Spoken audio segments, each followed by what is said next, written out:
Think we're ready to go here. Welcome to the Deschutes County Board of Commissioners meeting for 9 a.m. Wednesday, October 18th, 2023. First item on the agenda is Pledge of Allegiance. Please join me. To the flag of the United States of America and to the republic for which it stands, one nation under God, indivisible, with liberty and justice for all. Next item is citizen input for items not on the agenda as a public hearing. Is there anyone online?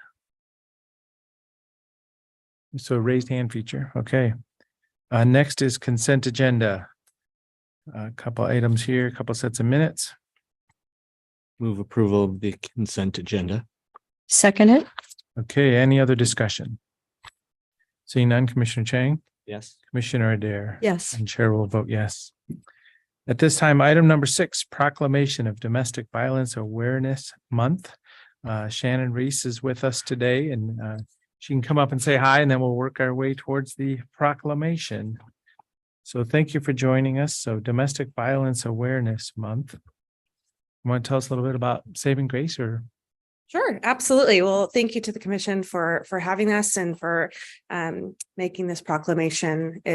Even if it's just to the ears in this room. Oh, there's people watching. There you go. Perfect.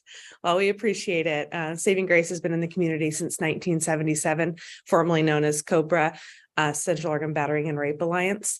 And we serve all the Tri-County region survivors of intimate partner violence, sexual assault, and stalking. And so the October is Domestic Violence Awareness Month, and we appreciate the commission reading this proclamation and putting forward into the community this wonderful information. So thank you. Well, and I'll just acknowledge there's a lot of stressors in today's world, and when things escalate, it can get bad for one party of a relationship. So let's try to reduce the stress and violence in our community. That's for sure. So if there's support, we can kind of read 2 whereases each, and then somebody can finish up. Right. Of course. I would appreciate that.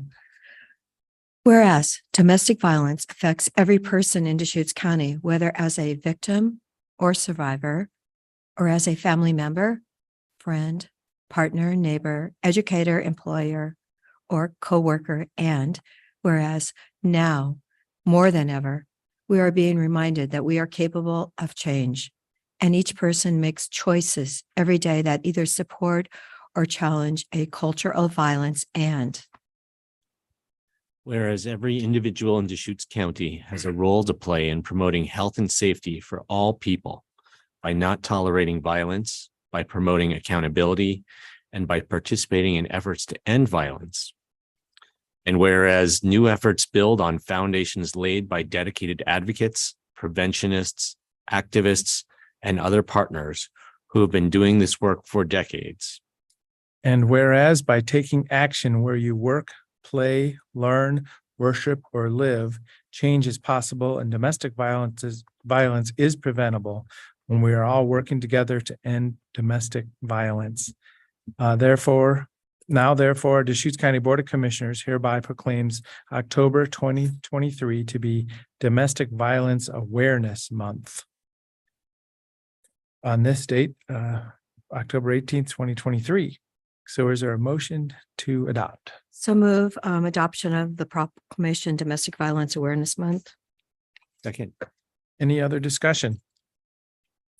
As I say, I mean, this is timely for this specific topic, but for all of us in the community these days. Thank you to the commission. Yeah, I just want to thank Saving Grace for your continued work in our community to address this important stressor of so many people in our community. And I really appreciate the partnership that the county has had with Saving Grace over the years. Thank you so much. So calling for the vote, Commissioner Adair, Yes. Commissioner Chang, Yes. and Chair will vote yes. Thank you for joining us today. Thank you. At this time, item number 7, public hearing and first reading of ordinance amending Deschutes County Code Section 6.12.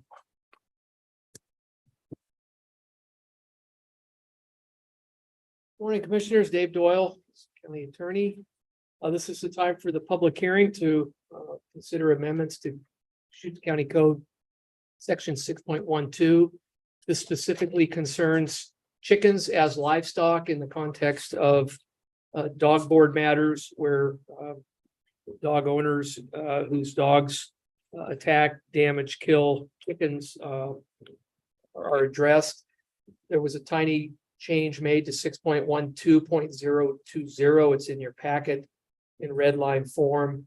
This was requested by the sheriff's office. As you know, their deputies are sort of the front line on the enforcement piece of dog board matters. And so they asked for this change. We vetted it with the dog board. The dog board members all had an opportunity, reviewed it, had no objections or concerns, and were supportive of moving forward with this. So if the board's so inclined, this would be the time to open the public hearing, call for any testimony. I'm not sure that there is, but maybe there will be. And then we were suggesting a first reading today. Second reading would be in 14 days after that, and then it would take effect 90 days after second reading. So could we kind of read that definition in just as a starting point, if you want to do that, or I can? Sure, it's dealing with the livestock definition, and it says for purposes of 6.12 of the Deschutes County Code, livestock also includes domesticated fowl and any fur-bearing animal bred and maintained commercially, provided that the domesticated fowl or fur-bearing animal bred and maintained commercially is located wholly on private property that is not also the premises of the subject dog owner, the keeper. So I guess the problem that the sheriff's office was running into was livestock owners wanting to pursue claims against dog owners whose dogs attacked or killed chickens when those chickens were not in. The only time they were able to bring them were essentially when they were in pens. And so they wanted a little broader definition that if it's on their property and the dog is essentially trespassing and at large on that property, that there would be responsibility for the dog owner. And so this red line change was proposed. Like I said, it was vetted with the dog board. They were comfortable with it as well. County Okay. Legal has no concerns with it. I believe Commissioner, if I'm not mistaken, I believe Commissioner Dare had some communications on this with the sheriff's office and might have some specific information as well that she might care to share. Yes, as personal experience, I had my lambs killed by the neighbor dogs when I lived in Woodinville, Washington, and I never dreamed that you could actually go and do something about those dogs that came on my property and killed my baby lambs. So it's really when someone called me about their chickens and what was happening, and it happened a year ago, and I'm really proud that we're actually hopefully going to implement a change to our code so that chickens will be, everyone loves free range chickens, don't they? The eggs they lay, they taste better. So, yeah. So basically, I mean, before this amendment, the only way you could pursue a claim against a chicken owner, against a dog that attacked a chicken, is if the chicken was in a pen, essentially. Now, if the chicken's on the property of the owner of the chicken, and that's not also the property of the dog, and the dog comes onto that property, then there would be an avenue to pursue that, and there'd be a process to try to stop that. Those are free range chickens. Well, yeah, on the private property. And it sounds like this scenario has been come across a couple times in our dog board hearing. So that's, makes us want to respond to this scenario. That was my question. How often have we heard about these issues at the dog? I'd say anecdotally in the last year, at least 2 or 3 times. We could go back and check the data we keep, but anecdotally, I'd say it's in that couple 2 to 3 times a year. We might have a year where it spikes. There might be a few more, and then we might have a year where there's only 1 or 2. But I think 3 or 4 times a year, we probably have an instance where chickens are killed on their property, but they weren't locked in a pen. And the chicken owner has been told, sorry, there's nothing we can do because the code says they need to have been in a pen in order for us to do that and to bring any type of action. And so the chicken owners have been I think requesting it, the sheriff's office is seeing this because they're out there where the rubber meets the road, and the dog board is well aware of it and felt, comfortable moving forward with this, had no concerns or objections, and it was supportive of it, in fact. Okay, well, so with that discussion, let's acknowledge and open the public hearing on this matter. So is there anybody to provide testimony on the ordinance changes for section 6.12? Seeing nobody in the room, is there anyone online? See no raised hand feature. Okay, so we're going to close the public hearing on this matter. And the next action would be possible approval of first reading by title only of this ordinance.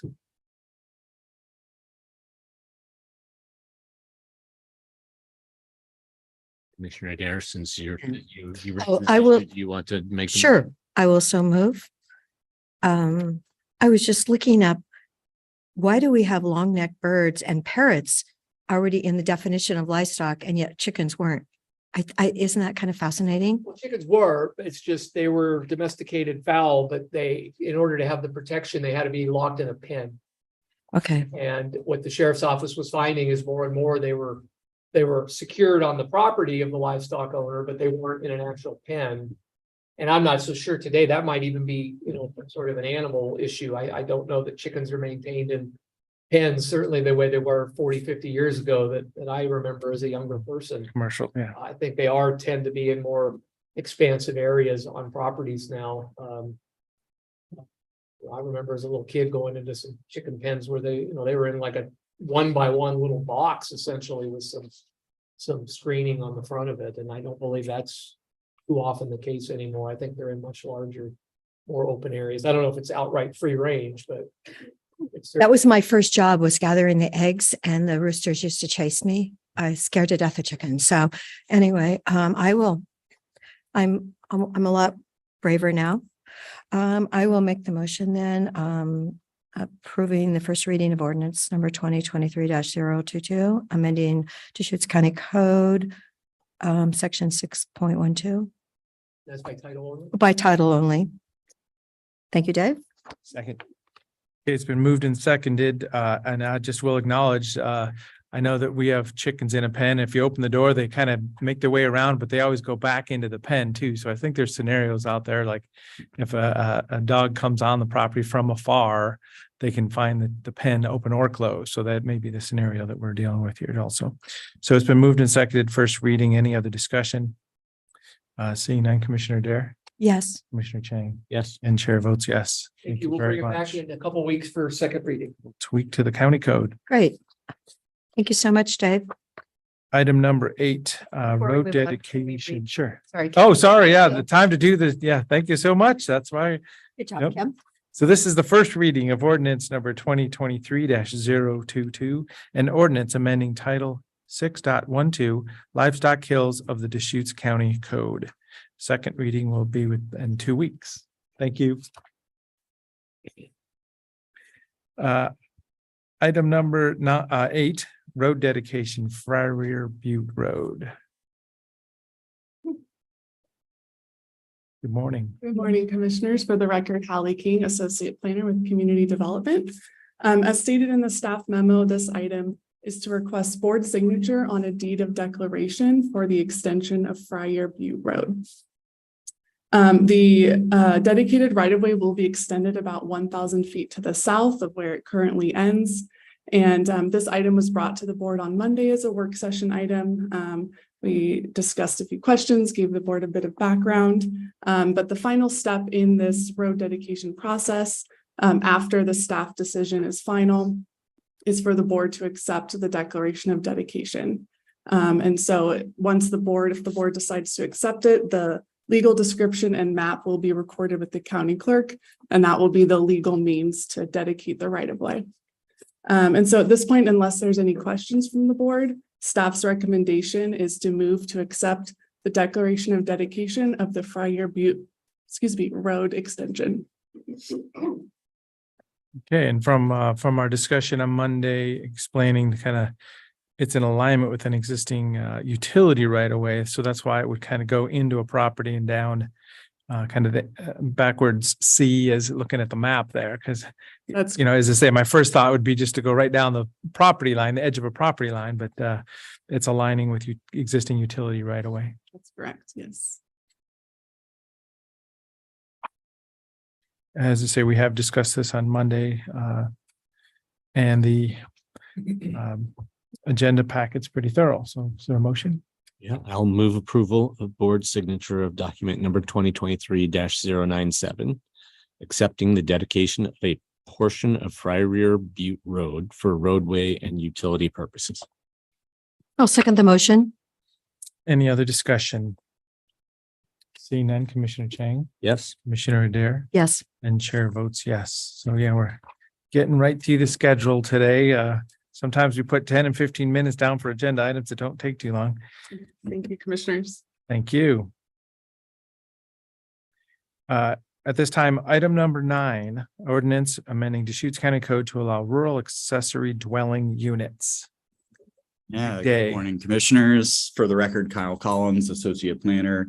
As the chair pointed out, today I'm here for the board's consideration of an ordinance to amend our county code to allow accessory dwelling units. The last time we were here before you on this item was on August 9th. That's when the board held their deliberations following the public hearing. In the interim, we've done a number of changes based on those deliberations, as well as some internal coordination with other departments and divisions in community development, just to make sure that everything was actually ready once the board wanted to move forward with this particular proposal as discussed, and to ensure that when applicants show up, we could actually do this effectively. So as pointed out in your memo today, there's essentially 2 sets of modifications that we've made to the amendments following deliberations. The first set are the primary ones that are based directly on the board's deliberative matters. The second set of amendments are more internal policy, clarifying when particular items would be required from applicants as directed as part of the code. It has to do with timing of things like septic review associated with ADUs and very similar items to that. So what I brought to you here today is an ordinance that would adopt these amendments by emergency. That's based on staff's understanding that this has been a board priority project for quite a while. And so we're trying to expedite this as much as possible. As written here today, that emergency would make these amendments effective if adopted by the board today in 30 days and after acknowledgement by the Department of Land Conservation and Development. So once all the appeals timelines had lapsed and after 30 days, applicants could be prepared. Of course, the board is welcome to choose a different direction today if they'd like to change those implementation timelines. But Kyle, in order for that to happen, we all have to vote for it. Correct. Right. Yeah, it would have to be a unanimous vote in order to adopt by emergency. With that, I can open it up to any questions that you might have, specifically regarding any of the amendments and coordination that we've done behind the scenes. A few things that I will point out just in terms of post adoption and when things move forward. We are preparing a series of open houses, press releases, et cetera, so that members of the community are aware that this is now a development opportunity for certain properties in the county. And so we'll be coordinating that over the next several weeks and months, depending on action from the board. Mhm. So as I say, today's package is kind of stabilized. It's an opportunity to either first reading or adoption by emergency. As I look at the topics, the primary modifications or the variables that we were given from the legislature, they basically were the same ones from the day one to this point in time. I remember, when you came in, you were like, well, defining the usable floor area and what does 900 square feet mean and 100-foot sighting distance.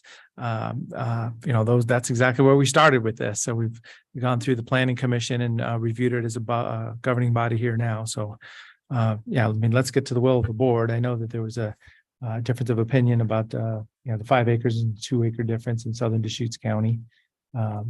So any thoughts, Commissioner? Yeah, I did have some questions for CDD about our process for approving on-site wastewater systems, with the concern that we want to ensure that we're protecting groundwater quality in South County.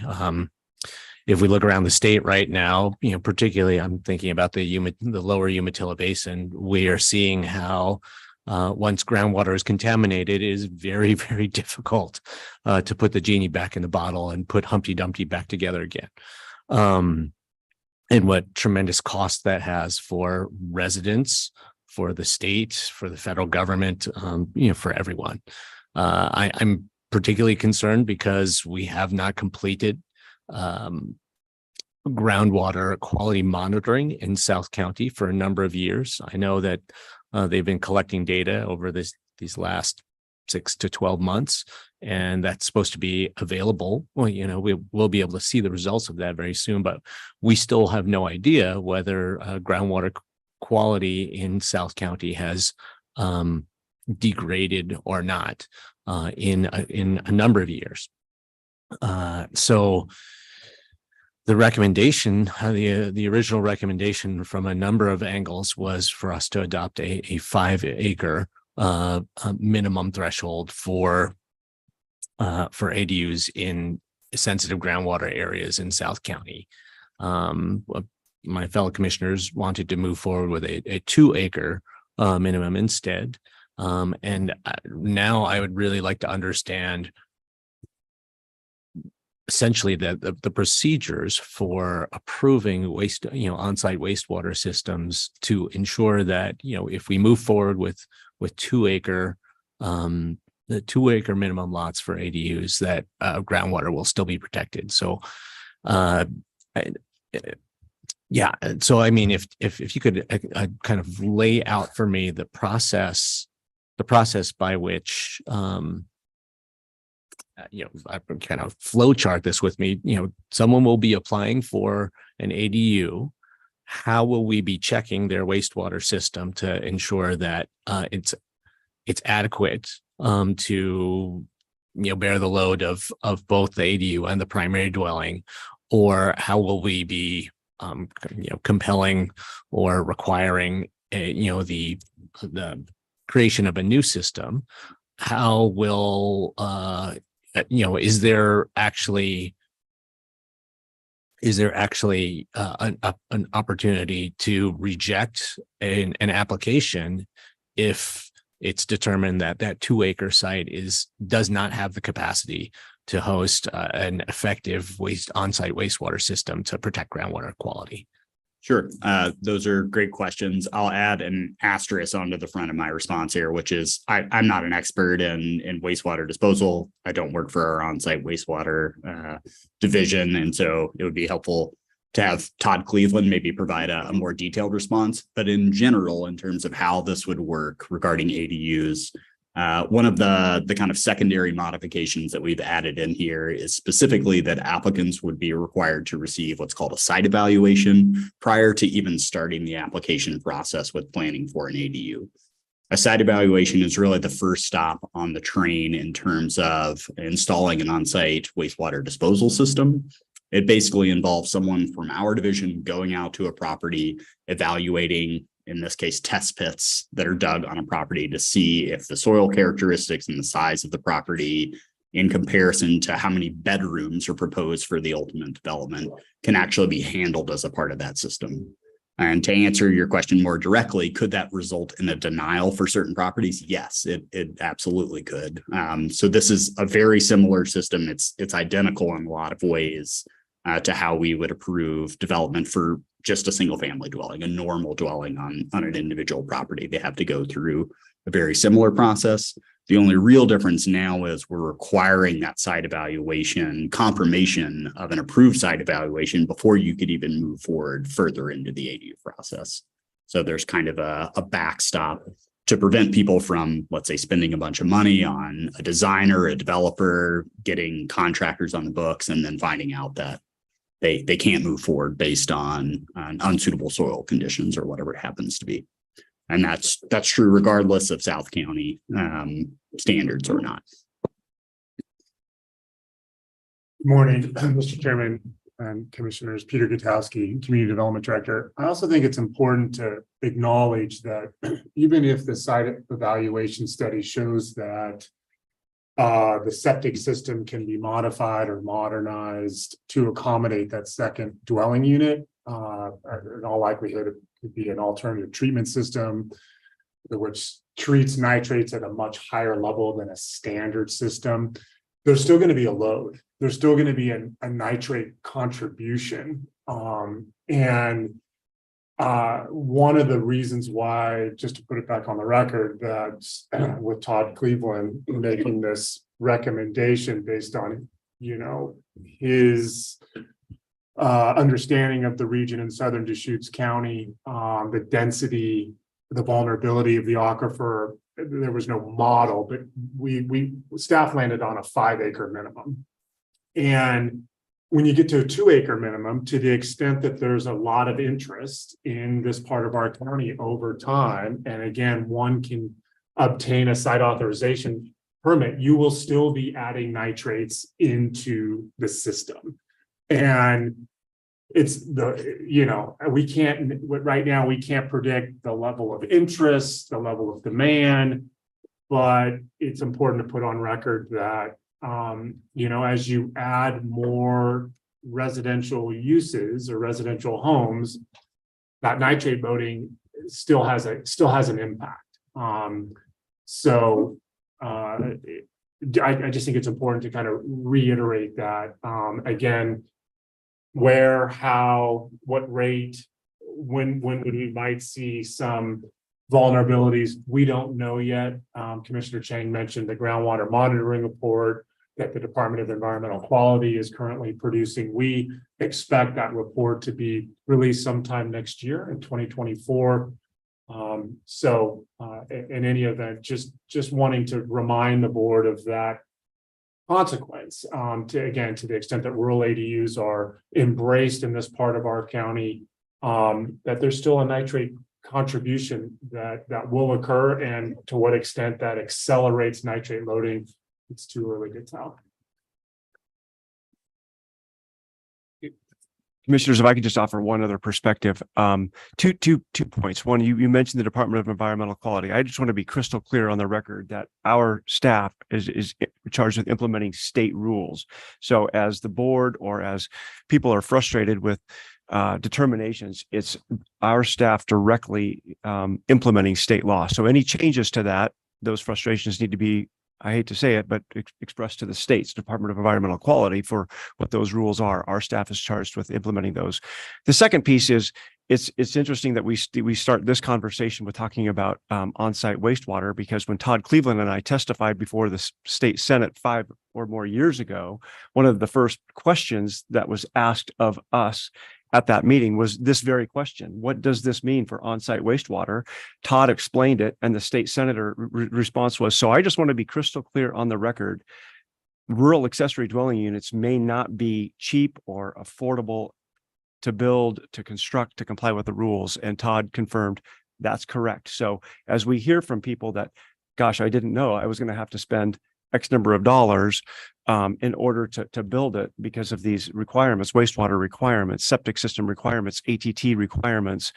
It's just important for everybody to have a complete and full understanding of what the process is, from the site evaluation to the determination to the type of system that they may be required to install. Thank you. And just to put a bow on that, I do want to compliment Kyle with Will Grove's participation, of course, as the planning manager. All of our division managers and their staff have been working tirelessly since August, when the board last discussed this matter in deliberations, to ensure that we are prepared when the board potentially adopts an ordinance and has an effective date, that we are communicating across divisions, communications with our news outlets, and as we get inquiries from the public, that this information is readily available, readily accessible, and our message is consistent. So a lot of time and effort went into that. Kyle and Caroline House will help kind of lead that effort, but this was one of those programs. If these amendments, it's pretty rare, but it may be happening more frequently going forward, where this opportunity touches every corner of CDD. So appreciate the collaboration. Could I, Oh, the county sanitarian has joined us. thank you. Weren't we supposed to have the DEQ report in September? I thought we were to get that report a while, like a month or two ago. Did they say it's going to take another, what did you say, half year? So this is the test well report. Yeah, Todd Cleveland. Hello, welcome. Water Program. So, I noticed you were talking about me. Yes, yeah, good. Thank you. I decided I would come over. People do watch. So my understanding is based on the fact that they've had to do several different samplings. They had 2 samplings planned. I was under the impression they were going to be doing one in October. I don't know. I haven't had an update.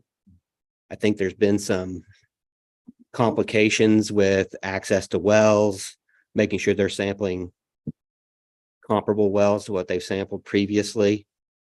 Analyzing all that data, the drought situation that we're in, all these factors are impacting the results and observations being made. So they're sampling again additional wells. They may be doing that now. I just don't know. And so that's delaying their analysis. They've also had they haven't had a lot of hydrologists. They've had like 1 in the region for a period of time. So they haven't been able to analyze all the data to issue a report. So I haven't seen any of the information. you've seen none of the information then. No. Of course, you look what happened in Boardman. That situation was ignored for years. And I would really hope that we would hear something, that you would have access to some kind of information sooner rather than later. So I would not expect it to dramatically change really rapidly. One of the primary characteristics of the aquifer in South County is it is a very slow moving, changing aquifer. There's very limited loading, very slow, it's very flat. That's also why it's taking a long time for that loading to accumulate, hit wells, and it's going to take a long time for it to dissipate. So the loading that occurred 40 years ago still hasn't reached most wells. So that load is in the system. It's going to hit the wells eventually, but we haven't reduced the loading sufficiently to avoid a problem in the future. So that's what the modeling shows. That's what the data shows. So as we add additional load without, taking action to reduce the loading, we're going to contribute further in the future, make that contamination last longer. We're going to have to deal with it for drinking water sources. That's the primary drinking water resource for South Deschutes County. That's the concern.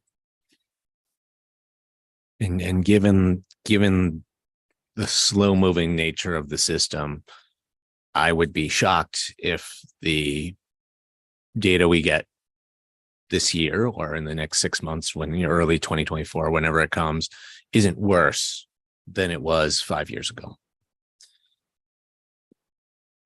So I guess kind of to go back to my original kind of line of inquiry, I'm really glad to hear that CDD has set up a system or a process where people will get an early site evaluation, where they may get a clear indication that they do not have the on-site wastewater capacity to have an ADU. I'm still concerned that if we adopt a 2 acre minimum for ADUs in South County, that we are setting up an expectation among people that they're going to be able to get an ADU, and that if they get a couple steps down the process, they get their hopes up, they get excited about their dream ADU, they get a couple steps down the pathway and find out that they can't have an ADU because they have inadequate septic capacity, they're going to be very disappointed and very angry. And I think it would be better to set the expectation up front, unless you have 5 acres, you can't look into this because there's nothing worse than getting someone's hopes up about something and then having to tell them no 3 steps into the process. Well, yeah, thanks for that discussion. I know that the city of Lapine is putting in a big sewer system, taking section of their community off of septic systems. We have the opportunity 2 sewer areas in the area.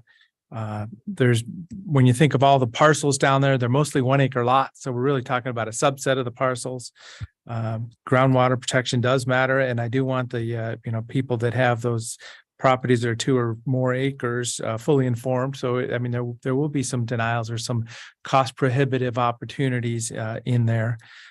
We also have a lot of people setting up with RVs or unsanctioned dwellings.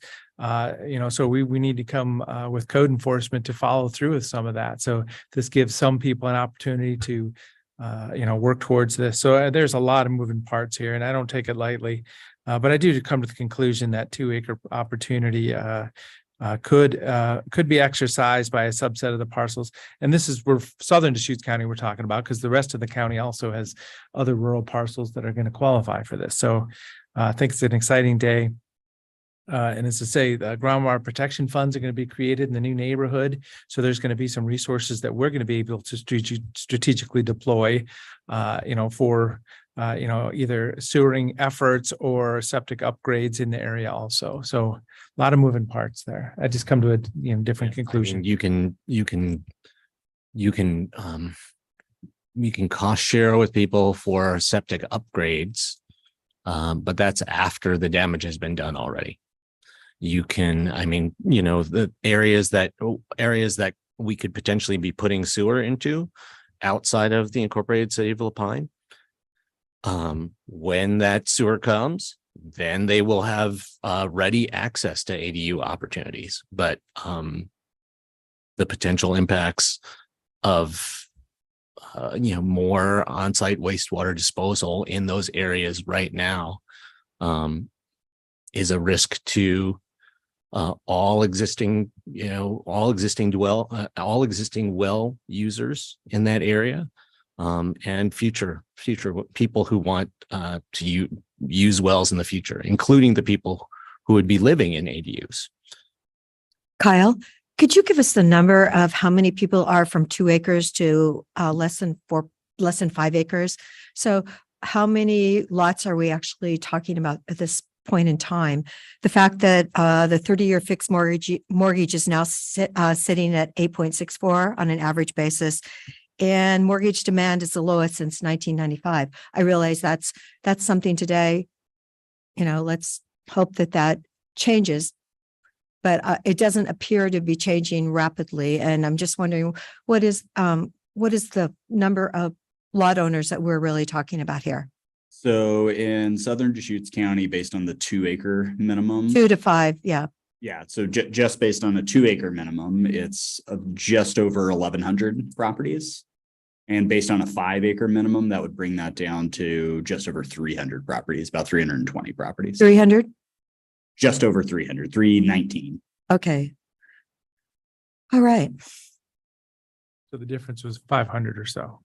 The difference is a good bit more than that. It's 800, yeah. closer to 800. 800. Okay. 11. Yeah. Yeah. Okay, 800. So we're talking the difference from 800 and I don't know, seeing what happened in Boardman is not a pretty picture, and it was ignored by a lot of people that knew better. So if I did change my vote from the 2 to the 5 today, would that set this back at all? Well, we would need to reopen deliberations. So it would delay this. I'd have to come back with a new version, have the board vote again, and then ultimately that'd have to be included in a new ordinance that I'd bring forward. If it was just based on that one particular issue in terms of deliberations, I think we could probably turn it around relatively quickly, but there would be some delay. And I would say that if those changes were made, I would be much more likely to vote in favor of proceeding. So when it came back, we could move forward on an emergency basis and not have to have a 30-day wait for a second reading, as opposed to the potential situation today. So I mean, you could calendar that. You can calendar scenario A and scenario B out, and with that 30 days, potentially it's faster to make the revision, you know, in the next couple of weeks and proceed on an emergency basis with a unanimous vote. Could I ask Todd another question? Todd, what's the difference between 2 and 5? Could it be, could we just go up to 4? Does it have to be 5? I mean, So 5 was an estimate based on some real basic loading calculations. So it's based off of the precipitation. It is not from the USGS model, specifically the loading management model.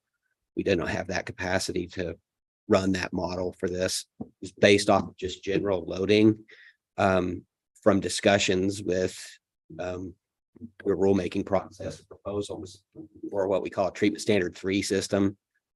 But that's where I'm taking this information from to get to the 5 acres. And it was basically, that should be as a compromise with the treatment components, you know, something that we could, in most cases, do something protective, because larger parcels provide better, you know, diffusion of the nutrients, spreads out that pollution. So the aquifer has some capacity. Where we're at most risk are these high density areas where the loading has been going on for years, decades. That's accumulating. So it's going to continue to spread toward people's wells. So if we add additional loading to that, it just makes it that much harder and more concerning to try to address. So the 5 acre was an estimate. It's not perfect, but it was to try to create a good number to allow for development of ADUs, understanding that we still could be putting the aquifer at risk in certain locations. We're going to have to look at that on a case by case. But if we had 2 acres, the potential for denials probably goes up based on these areas at risk for loading. I'd just like to add, I mean, I'm expressing a lot of concern for just domestic well consumers in South County and in the Lapine area, but it's important to remember that even though this water is moving very slowly through the ground, it is moving north. All of the water in the Deschutes Basin eventually is headed for the Columbia River, passing by Sun River, passing by the city of Bend, passing by the city of Redmond, passing by Terrebonne, and so on. And so the decisions that we make today will affect groundwater quality for the vast majority of the population of Deschutes County in the future, whether that water moves through the ground as it travels north, or whether it is discharged as spring flow into the river and travels north. So this is a very substantial concern for people in South County immediately, and it is a substantial concern for people throughout Deschutes County in the long run.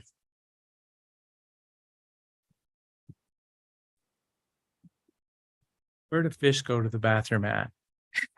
I mean, yes, there's nitrates. Yes, there's activity here. We need to, take it seriously, use the best available, science that we're going with here. But I mean, you're drawing such a dark picture about this.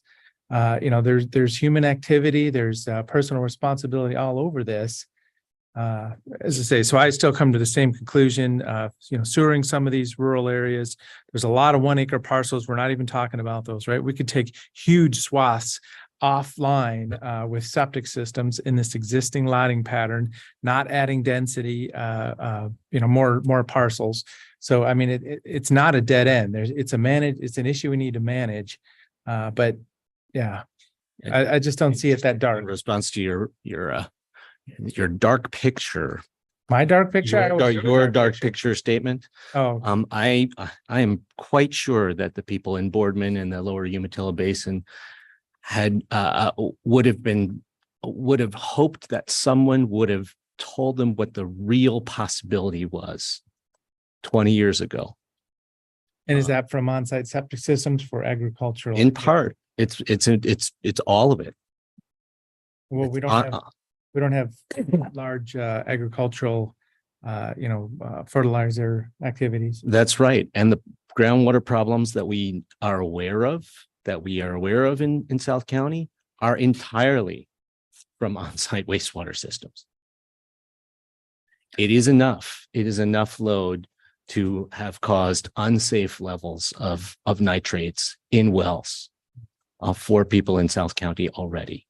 Yeah, okay. So, I mean, I am a resident of the area and I do talk to my neighbors on this subject. I'm comfortable in the conclusion I've come to. So as I say, it'll be up to, the other commissioners to get to a conclusion here. It's interesting because I had one of those systems that cost thousands and thousands of dollars when I lived in Calabasas, and that thing was always flashing. There was always a problem with it. I was always calling Eli to come fix it. And I'm just wondering, that was, a long time. It was like over, 10, 15 years ago. Are those systems, are they any better today, Todd? I would say they constantly make improvements, right? So part of that is how people use it. They can adjust settings to deal with alarms. Wait, ignore the alarm, you mean? Turn it off. Sometimes those alarms are going off because you're using a certain amount of water above what it expects you to use during a time period. They're almost like smart technologies that can be adjusted. And so some of the new stuff that we're doing in South County is to provide for surge capacities, which is like when you do a lot of laundry, for example, you get a big surge or you have a company, right? So you have people in the house above what would be normal. You may get a high water alarm. Sounds like that's what you're talking about. We have a lot higher performance than when we started this in 2005. I can tell you that. Well, that's good to hear. I don't hear a lot of complaints about it. Okay. I hear different. Stephanie Marshall, Assistant Legal Counsel. I'm not weighing in on the merits of any of this. Just wanted to make a note for procedure. If there was to be a friendly amendment that was considered, we could keep the process moving forward. And, I'll let Kim Riley up there direct you more if that's the direction you want to go. Thanks, so. You're welcome. Can I just clarify? Does that mean keep the process going today, or does that mean keep the process going? We come back and we amend the. Right. Well, it could be amended today Okay. Yeah. Okay.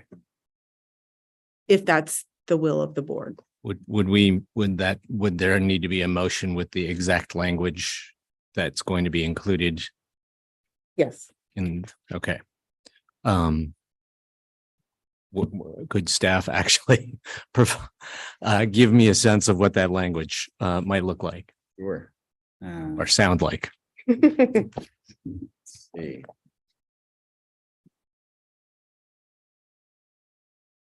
Well, what's the proposal at this point in time? I would propose that we go back to a 5-acre minimum for sensitive groundwater areas in South County. You have to bear with me for a second so I can, so the original language that was ultimately stripped from the code itself in this case would be the lot areas at least 2 acres in size, with the exception of those unsewered areas between Sun River and the Klamath County border, defined as those unincorporated portions of Deschutes County contained in townships 19 South, 20 South, 21 South, and 22 South, and ranges 9 East, 10 East, and 11 East. And within these exception areas, the lot area is at least 5 acres in size. That was the language that was originally included as a part of the proposed amendments and then was ultimately stricken as after the board's initial deliberations. Okay, and if we do get the DEQ study in, let's say, another year, and it actually looks more promising than we could imagine, we could actually then go back and amend this, could we not? You would If we did, let's say we did flip it to 5 now because we have not heard from DEQ, and I honestly thought we would have heard something by now. So we could then, for those 781 people that we have disappointed today, a few of them, we could go back and amend. potentially, yes. So you That would could always be- amend the code if you Yeah. That would be the more conservative path today. And then, because I do think it's important that we hear from DEQ. With that, I would move that we amend the ordinance as with the language provided back to a 5-acre minimum lot size in those sensitive groundwater areas. And with the understanding that we can revisit this after we have received data from DEQ on the conditions of groundwater in South County. understood. Okay. So is that that's a motion? Then I will second that. So is this proposed to be on an emergency basis to be effective in 30 days? Or not? I would vote for that. Commissioner Dare? Yes, emergency? Okay, so yeah, the package. So by adopting it today, we're setting that date 30 days from now? So it would be effective 30 days and upon final acknowledgement by the Department of Land Conservation. And do we expect that acknowledgement within the next 30 days or thereabouts, or what's So the? there's a 21-day appeal period after the board adopts these amendments. And essentially, once it's past that 21-day period, if no one has appealed this particular ordinance, then we would send a final acknowledgement to DLCD, and it's basically just checking a box. Okay. So the 30 days was intended to capture both of those processes.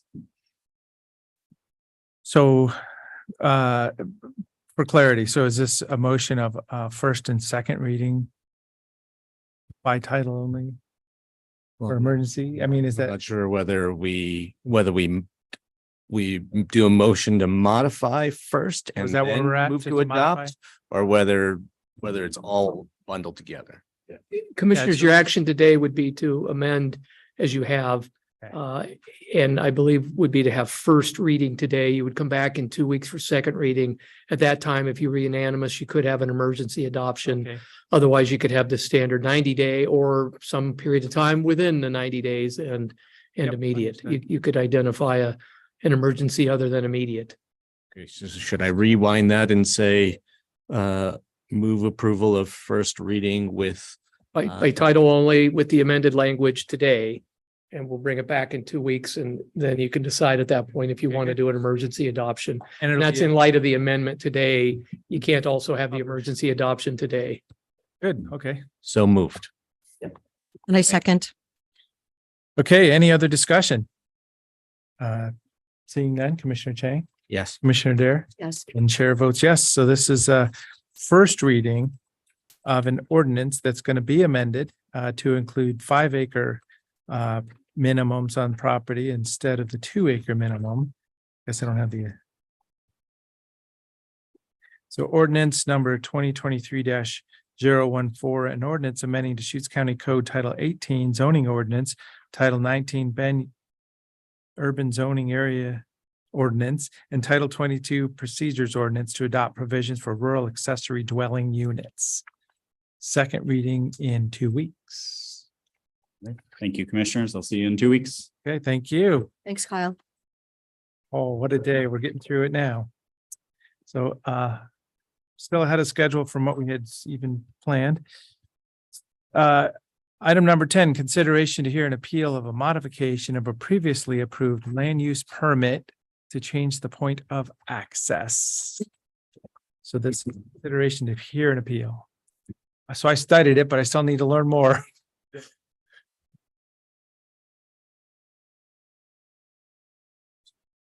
Thank you.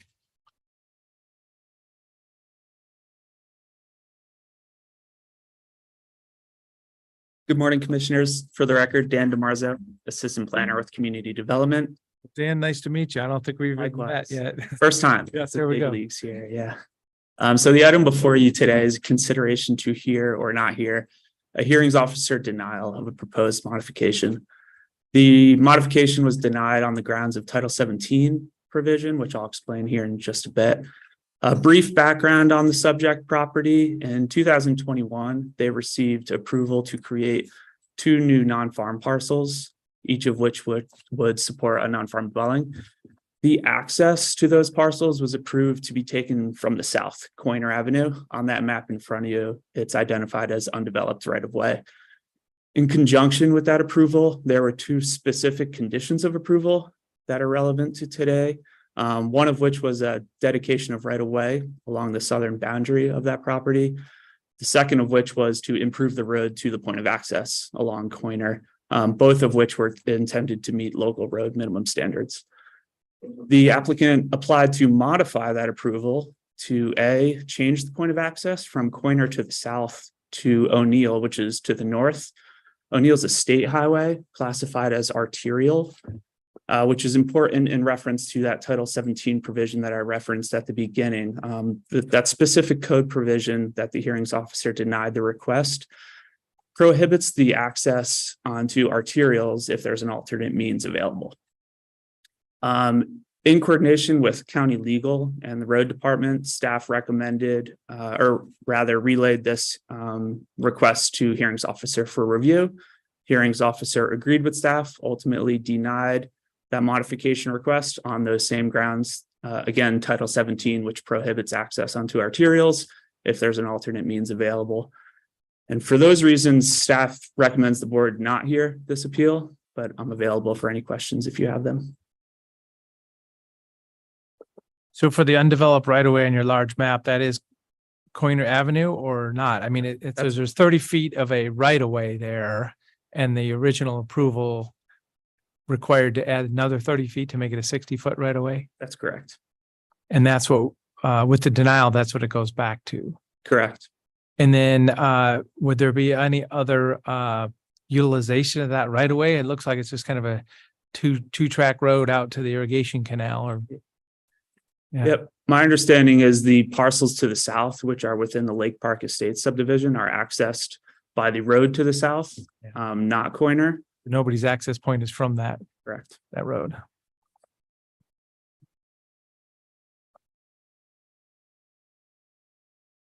And the recommendation is not to hear it, and it could be appealed past us at this point. Yes.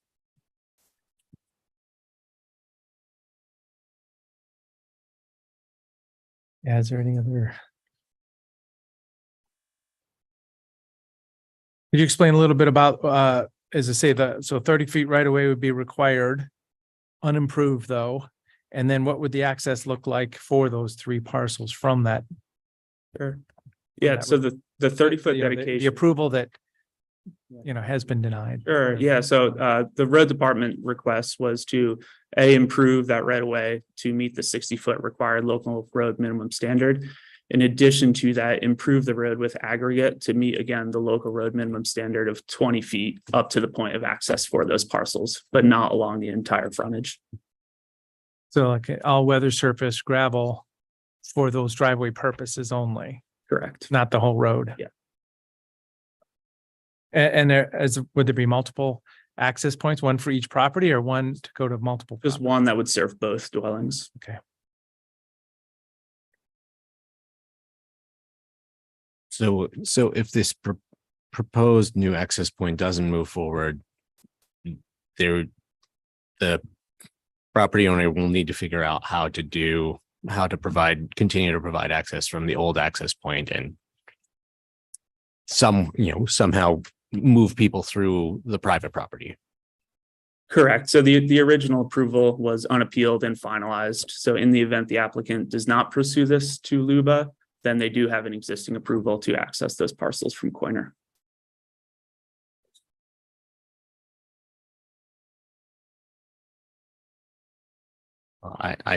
I like to rely on our hearings officers to understand the legal intricacies of these issues. So my inclination would be to follow the hearings officer's decision. So that would be declining review. These are all the same order number, but it's the 3rd version in our packet then. But it looks like the original house on the property is at, what is it, at the north end? And it is on, O'Neill Highway. And it looks like it's a little bit of a curve there Yeah, so where it there's- has the original access. correct. There is a third parcel within the partition. It's not necessarily subject of our scope of review Right. today, but there is an existing dwelling on the remaining parcel. And the access is from O'Neill Highway? Yes. At the That's north correct. side. Yep. So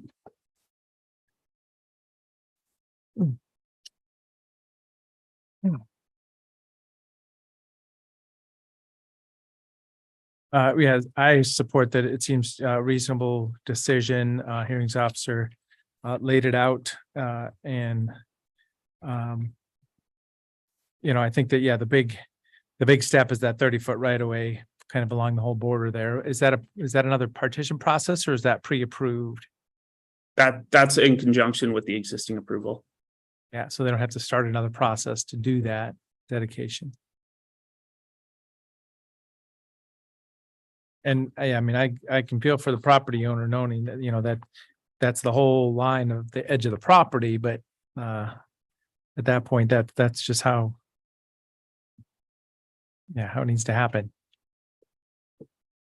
Stephanie Marshall, Assistant Legal Counsel. I just wanted to add some of the input that legal has had on this application for modification. The original approval was issued and not appealed by the applicant. And now they've come in through this back door, which is essentially a collateral attack of the original decision. That was one of the concerns that legal relayed to staff, which is that's not how you challenge a dedication requirement or an improvement requirement. That could have been done in a timely manner, and it was not.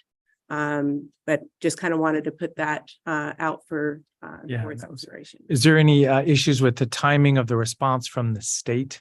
When was that access on O'Neill applied for and the response time? Was that part of the original? Yeah. I can speak broadly to that.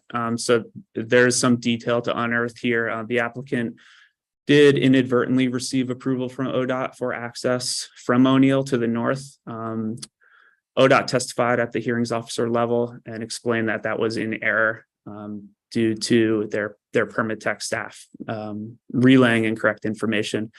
They revoked that approval and reissued a conditional approval. The condition was receiving local approval through the planning staff, which is our modification. So you just said that ODOT in air approved those two lower parcels getting access to O'Neill and then they rescinded it? That's correct. Oh, boy. Mhm.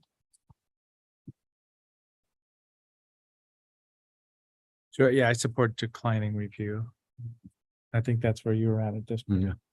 Sounds like, yeah, they're going to have to keep going, I guess. Is there a motion?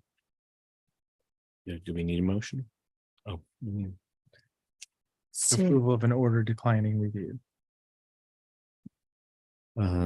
move approval of order number 2023-044, declining to hear an appeal of the hearings officer's decision on a modification of a previously approved land use permit to change the point of access. second it. Okay, any other discussion? Seeing none, Commissioner Chang, Yes. Commissioner Dare. Yeah. And chair votes yes. Thank you very much, commissioners. Thank you. Nice to. Pleasure to see you. Okay, a couple of health-related items. And item number 11, amendment to a contract with Iris Telehealth. For health, Iris Telehealth.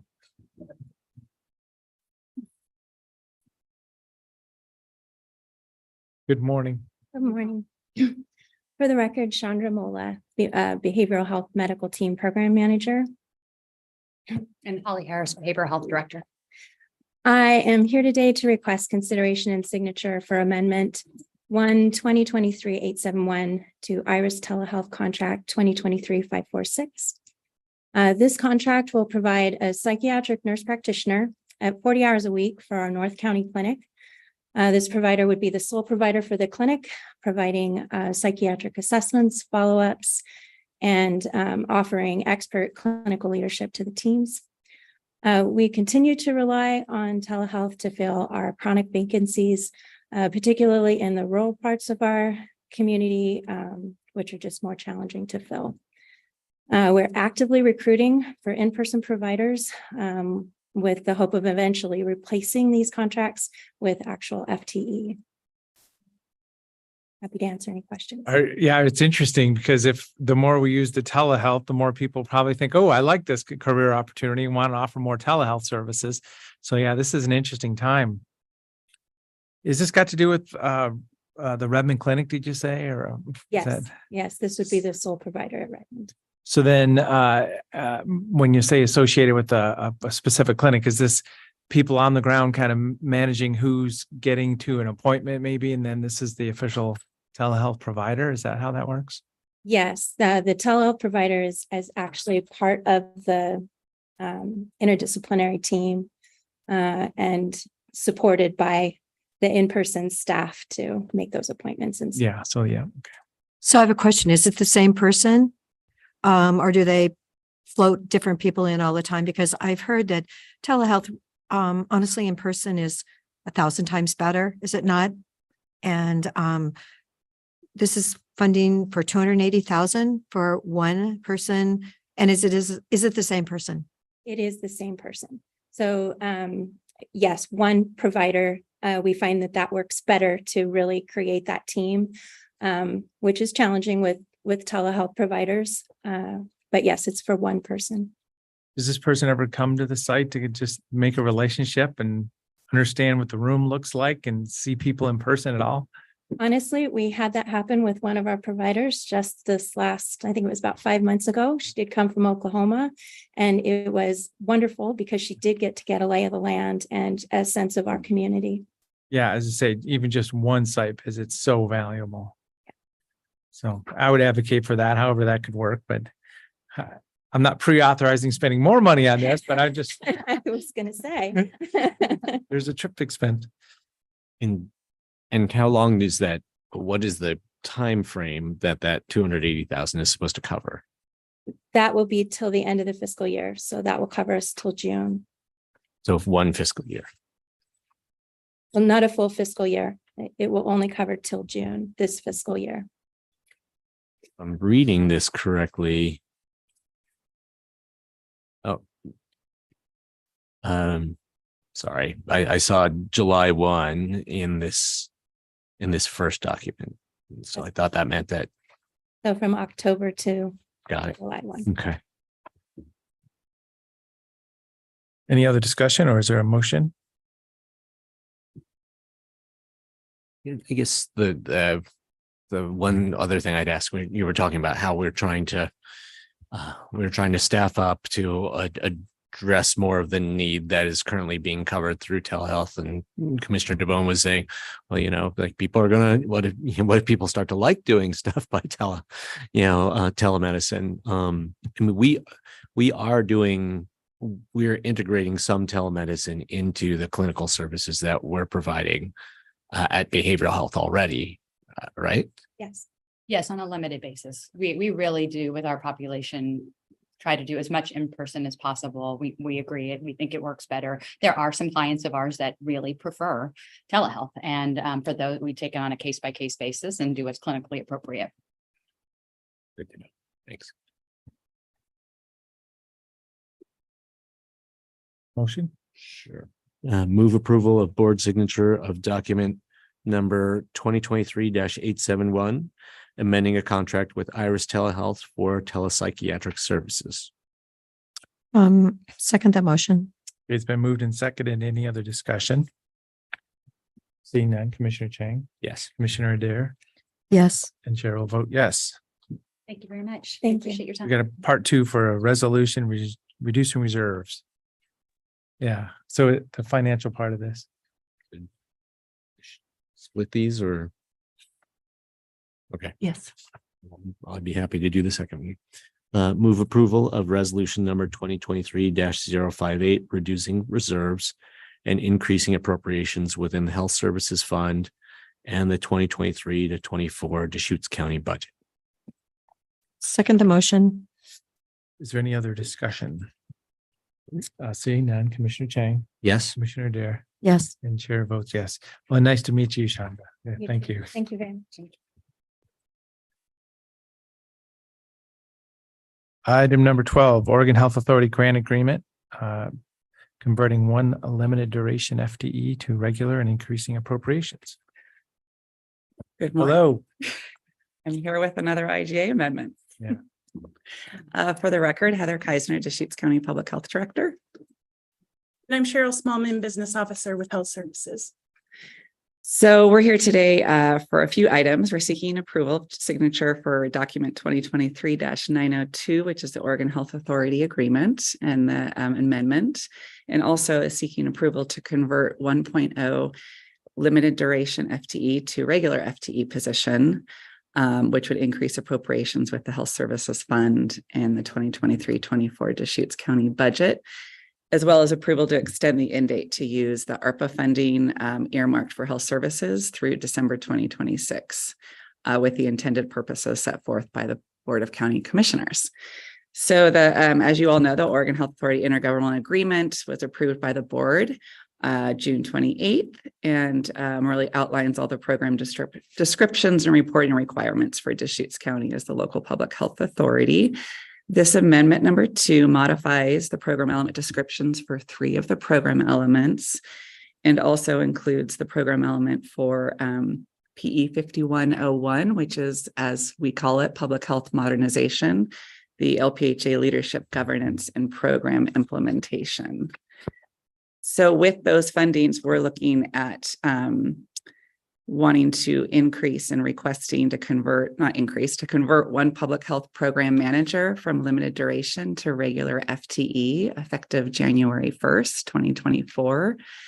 And really, as public health continues to move towards implementation of public health modernization, our next step is we want to focus on those foundational capabilities of emergency preparedness, risk communication, community outreach, and community development. Currently, the limited duration emergency preparedness and COVID manager position that's currently staffed right now has been implementing and overseeing much of this work. And we really, our hope is to sustain this core capacity and expertise within public health. This position will be funded through additional PE 5101 public health modernization funds that were received for this biennium. And then I'll let you talk about the ARPA. Sure. The position that we're requesting convert from limited duration to regular was slated to be funded through the American Rescue Plan Act funds, or ARPA funds. This was a request that we came to you all in December of last year with, and that position was funded through December of 2024. This would free up about $183,000 of ARPA funds. And so we are requesting that we have the flexibility to extend the date that we can expend those funds, but maintain the same purpose as originally intended on those funds. We do anticipate that we would receive an increase in public health modernization in the next biennium. How much, we're really unsure. So that allows us some flexibility to understand the community need at that point in time and which positions may make sense to continue to extend. No, that's a lot. Agreements get changed. You gotta reorganize your work plan, and then you gotta reorganize your staffing to So get it done. does this position have a name? Is there a person that's serving? Yes, Emily Horton.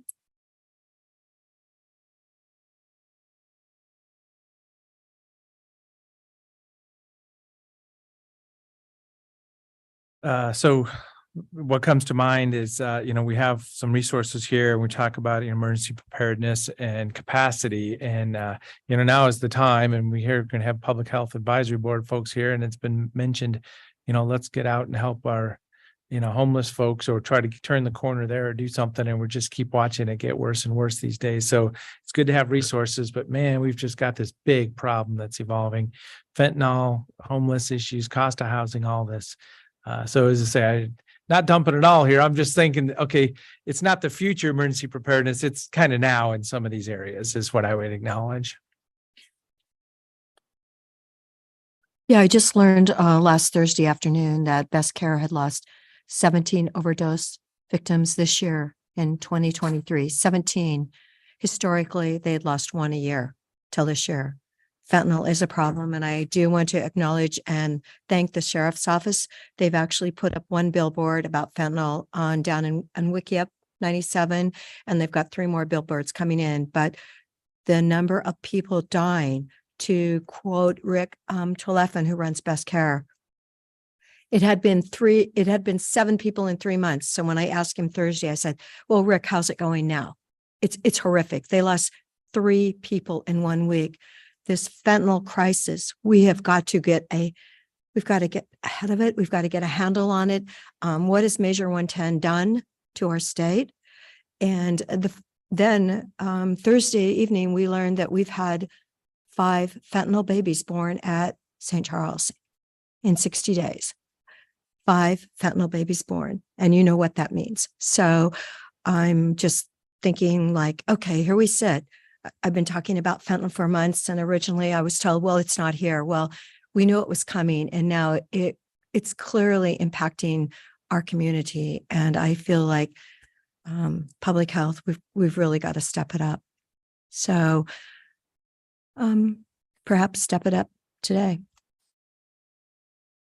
So I'm not gonna add to all of the Health and Human Services issues under the sun, because I know that that health services, both at public health and behavioral health, is working on the issues that are being described today on a number of other fronts. The emergency preparedness position has not necessarily been focused on the crises that are on all of our minds, but are not are part of the scope of other people's positions. So I'm appreciative of what this position will be able to do, because we have a very, very broad array of health concerns in our community. And so I'm excited to see these dollars allocated by the state for this scope of work, and to see health services and public health organizing to address those responsibilities. Thank you. So there's 3 motions associated with this. She's usually on it, isn't she? But she's, yeah. Not in the mood. Yeah. No, really. Okay. It makes me so sad thinking we had 5 babies. Oh, absolutely. 5 babies in 60 days. I mean, oh my gosh. We're talking about people. I remember when I was pregnant, I didn't even take a drink. I mean, that's a really special time in your life. And we have people that are doing drugs and they're pregnant, and now that child is forever impacted, more than likely.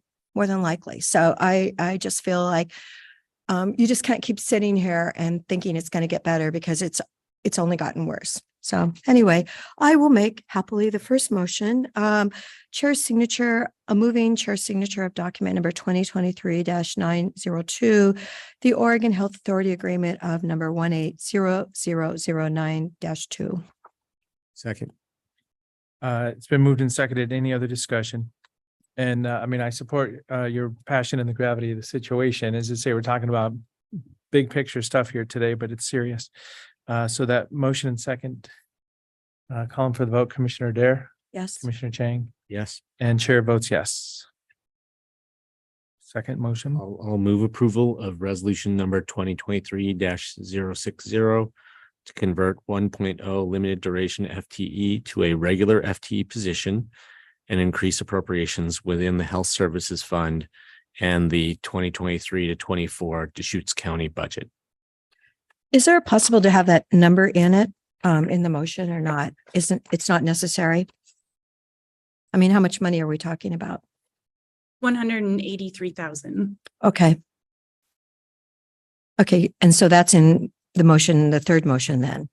That's, That's, yes, approximately the funding that would be freed up in ARPA. okay. So second the motion. Any other discussion? Seeing none, Commissioner Chang, Yes. Commissioner Dare, Yes. and chair votes yes. So extending the date of the ARPA funds, my only thought there is that they're, maybe we don't do this right now and have a future discussion on that, but I know that it'd be cleaner for your books to get it on the books right now, so. I don't see any reason not to just get it done right now. So move approval to extend the date to use ARPA funding earmarked for health services through December 2026 to be used for the original purposes set forth by the Board of County Commissioners.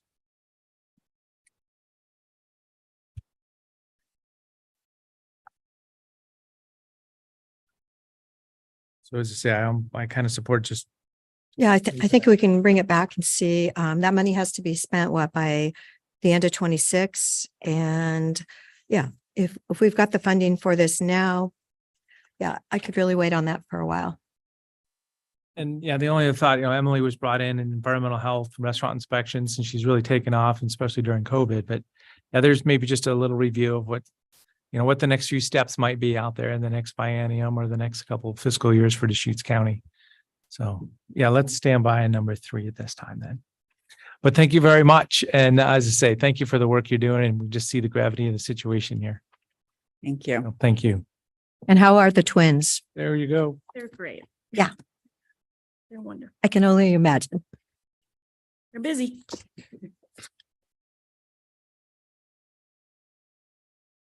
Okay, item number 13, Public Health Advisory Board bylaw update. Thank you very much for joining us today.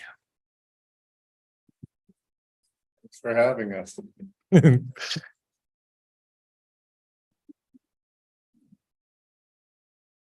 Hello, Commissioners. I'm Tom Kuhn, Public Health Manager at Health Services, and I have with me today our Public Health Advisory Board chairs. Let them introduce themselves. Hi, I'm Colleen Sinsky, Executive Director of Central Oregon Fuse and the Vice Chair of FAB. I'm Rob Ross. I'm a family physician by trade, but I'm the Director of Academics and Research at St. Charles. Yes, and we're here today because the Public Health Advisory Board, also known as FAB, periodically does do updates to their bylaws. I'd say every 3 to 5 years, just depending. And we do these updates so we can better serve Deschutes County Health Services Public Health and also the Board of County Commissioners. These updates provide us with better strategic and operational functions so that we can be more effective in ultimately improving the health of the community. That's our ultimate goal. The majority of these updates are in item or Article 3 responsibilities. Those are the actionable items, which we'll talk about in further detail. These have been reviewed by public health leadership and also county legal. And we're here now to just review some of these updates with you to receive any feedback that you may have about the updates, questions, additions, and then hopefully come to some agreement on approving the bylaws. Yeah, So Tom, when was the last time these were updated? You I said think 3 to 5, but I just 2017, I think. 2017. 2017. Okay, so it's, yeah. 6 years. 6 years. Maybe 3 to 6. Okay, just checking in. We've That was had a one few reason. changes on the FAB over the years. Mhm. But thanks for having us and thanks for your support in the past. You guys were just talking, overhearing various crises in public health in the county. So if you look on page 2, these changes were made to try and become more responsive and impactful in the public health sphere by collaborating with the public health department and in Deschutes, and also obviously with the approval of the county commissioners, and putting some boundaries around the things that we can do. So over the number of years that FAB has been in place, and I've been on it for a few years now, we've made some really good impacts, I think, on some certain items, but we would really like to allow us to maybe focus better on one or two things that are very important and will be impactful in the moment. And so the majority of the changes that you see in section J are to emphasize that really. And one thing that we found was we would have like a planning retreat every year, and we're like, here are the items we'd like to address this year. And then the year would come and new things would pop up, and then we would kind of not be able to address the original items we had. And so we felt like, in the future, we want to be more responsive to what's going on right now in the community versus looking at certain items and just having those as placeholders. So we feel like our new, more focused scope of actions we'd like to take in the future, using the bylaws as a guide, will help us stay more focused on some of the things going on right at the moment. And we hope to get our staff to come to us, and also FAB members and community members to come to us to bring up different things that could use the support of the Public Health Advisory Board and their expertise. And then once we've gathered that information, to bring it back to the county commissioners for you to vet what we're looking at. Or we're in interesting times. Some people use the concept of a public health crisis as a responsibility of the county to fix some pretty big issues. I remember that, there was a recommendation, I think specifically by your group, saying we need to provide services to homeless people, just basic, human, water, waste and wastewater, trash service. And now we've done that, and we're still up in the air about what the next step is. And we need to take action on that too. So as I say, the recommendations aren't taken lightly. I mean, I understand, it'd be good if we can get trash service and solid waste out there, but we've still had and I'm referring to Juniper Ridge right now, kind of going down a path, but we've had a death out there. We've had threats out there now to the service providers. I mean, how complicated. So what jumps out for me here is item number G. It talks about monitor health status indicators, help to identify and to strike the words and solve community health problems. So, was that a debate item at your committee? It's like, well, we'll identify them, but I don't know if we're going to solve them or who's going to solve them. If you could solve everything, you'd solve despair. But it's just a choice to take those words out of. I mean, you can focus your efforts on some things. You might not be able to solve them. You can contribute to the solution, but to think that, you can be totally impactful and solve them. I'm just acknowledging that's quite a, shift. It's like, okay, well, we're going to help manage.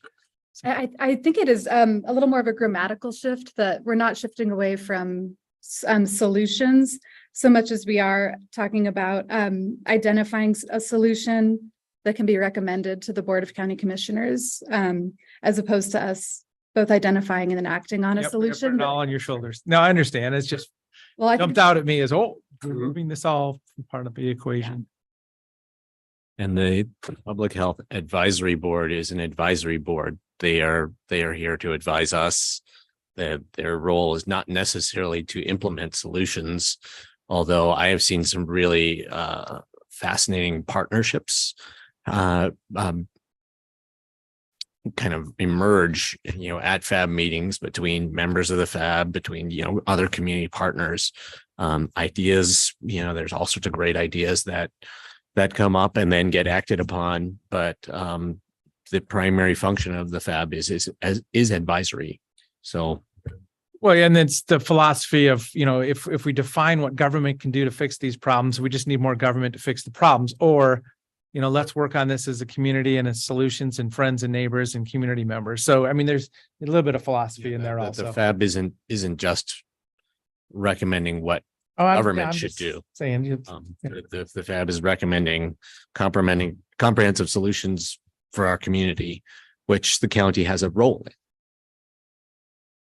I did notice you meet once a quarter then? I'm on behavioral health and they. No, we meet monthly, except for we take a month off in the summertime and then around the holidays because attendance is always so poor. Well, it says here on Article 4, meetings, behavioral health advisory meetings will be held at least once per quarter. That's what your bylaws say. At least once per quarter, and the practice of the FAB is to meet more frequently than that. Well, I just think that's interesting that that's what's in your minutes. Could you tell me what, It's page 3 of your advisory Article 4, bylaws. Section 1. Yeah, Article 4, Section 1. Okay. I circled it when I was reading it.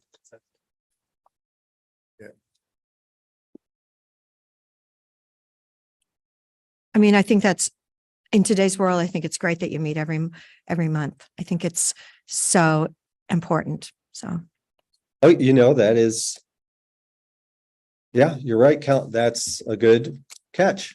thank you, Tom. Yeah, I was like, Yeah. Yeah, it says No. at least, and we're The culture of not. the But organization is. if somebody is going to join your group and they're going to look at your bylaws and they think you only meet once a quarter, that's Yeah. not being representative of what your group is really about. it's true. Yeah, no, I think that was kind of a minimum standard that we would have, but we meet monthly for years. We never went to a quarterly schedule, so. But Okay, yeah, we can definitely tweak that language. thank you. You wouldn't, I don't know if we'd want to say monthly though, because then we couldn't take our month off in the summer. Yeah, that could be why. Well, you can add that as a side note. Okay. Yeah, no, we can make an addition to clarify. I thought it was kind of powerful that you took the line off. M above that, it says, inform the Board of County Commissioners and County Administrator about emergency public health threats, legislation, and health issues in need of attention. So you went ahead with what you were talking about in J as more relevant.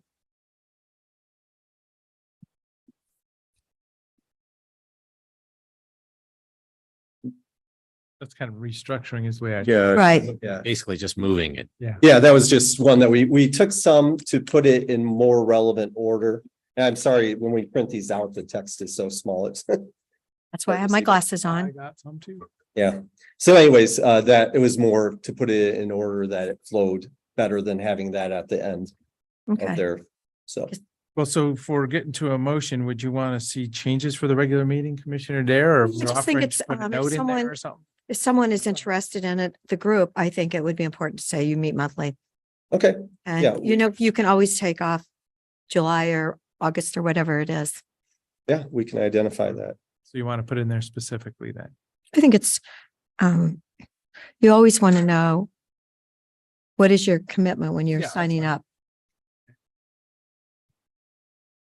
No, we really appreciate So you it'll be coming slightly today. edited from what's proposed to us. Sure. Okay. So for adoption, is there a motion? I'll move approval of the updates made to the Public Health Advisory Board bylaws I'll second it. With the, with the revision that meetings will be monthly. support that? Yes. Okay, any other discussion? Seeing none, Commissioner Chang, Yes. Commissioner Dare, Yes. and Chair votes yes. Thank you very much. Great to see you. Thanks And for your efforts. I'd just like to say, I really appreciate the FAB thinking about its role, thinking about how it can fulfill its advisory functions for the Board of Commissioners, and to constantly be thinking about how we can advance, protect, and improve public health. Yeah. And I was just gonna say, and we hope to come back here again soon, but with an item to bring forward to you, not just updating our bylaws. So we feel like this is a good first step moving forward. I know. I miss seeing you, Tom. Yes, likewise. Health Council. Okay, thank you so Thank you. much. Thanks a lot. Item number 14, Deschutes County Employee Benefits Renewal for the 24 plan year. Kathleen Hinman.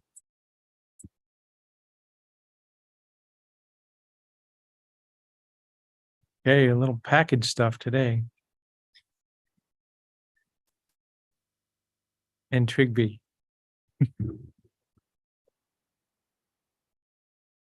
Good morning, Commissioners. Kathleen Hinman, HR Director for the record. Trigby Bolkin, HR Analyst, Deschutes County.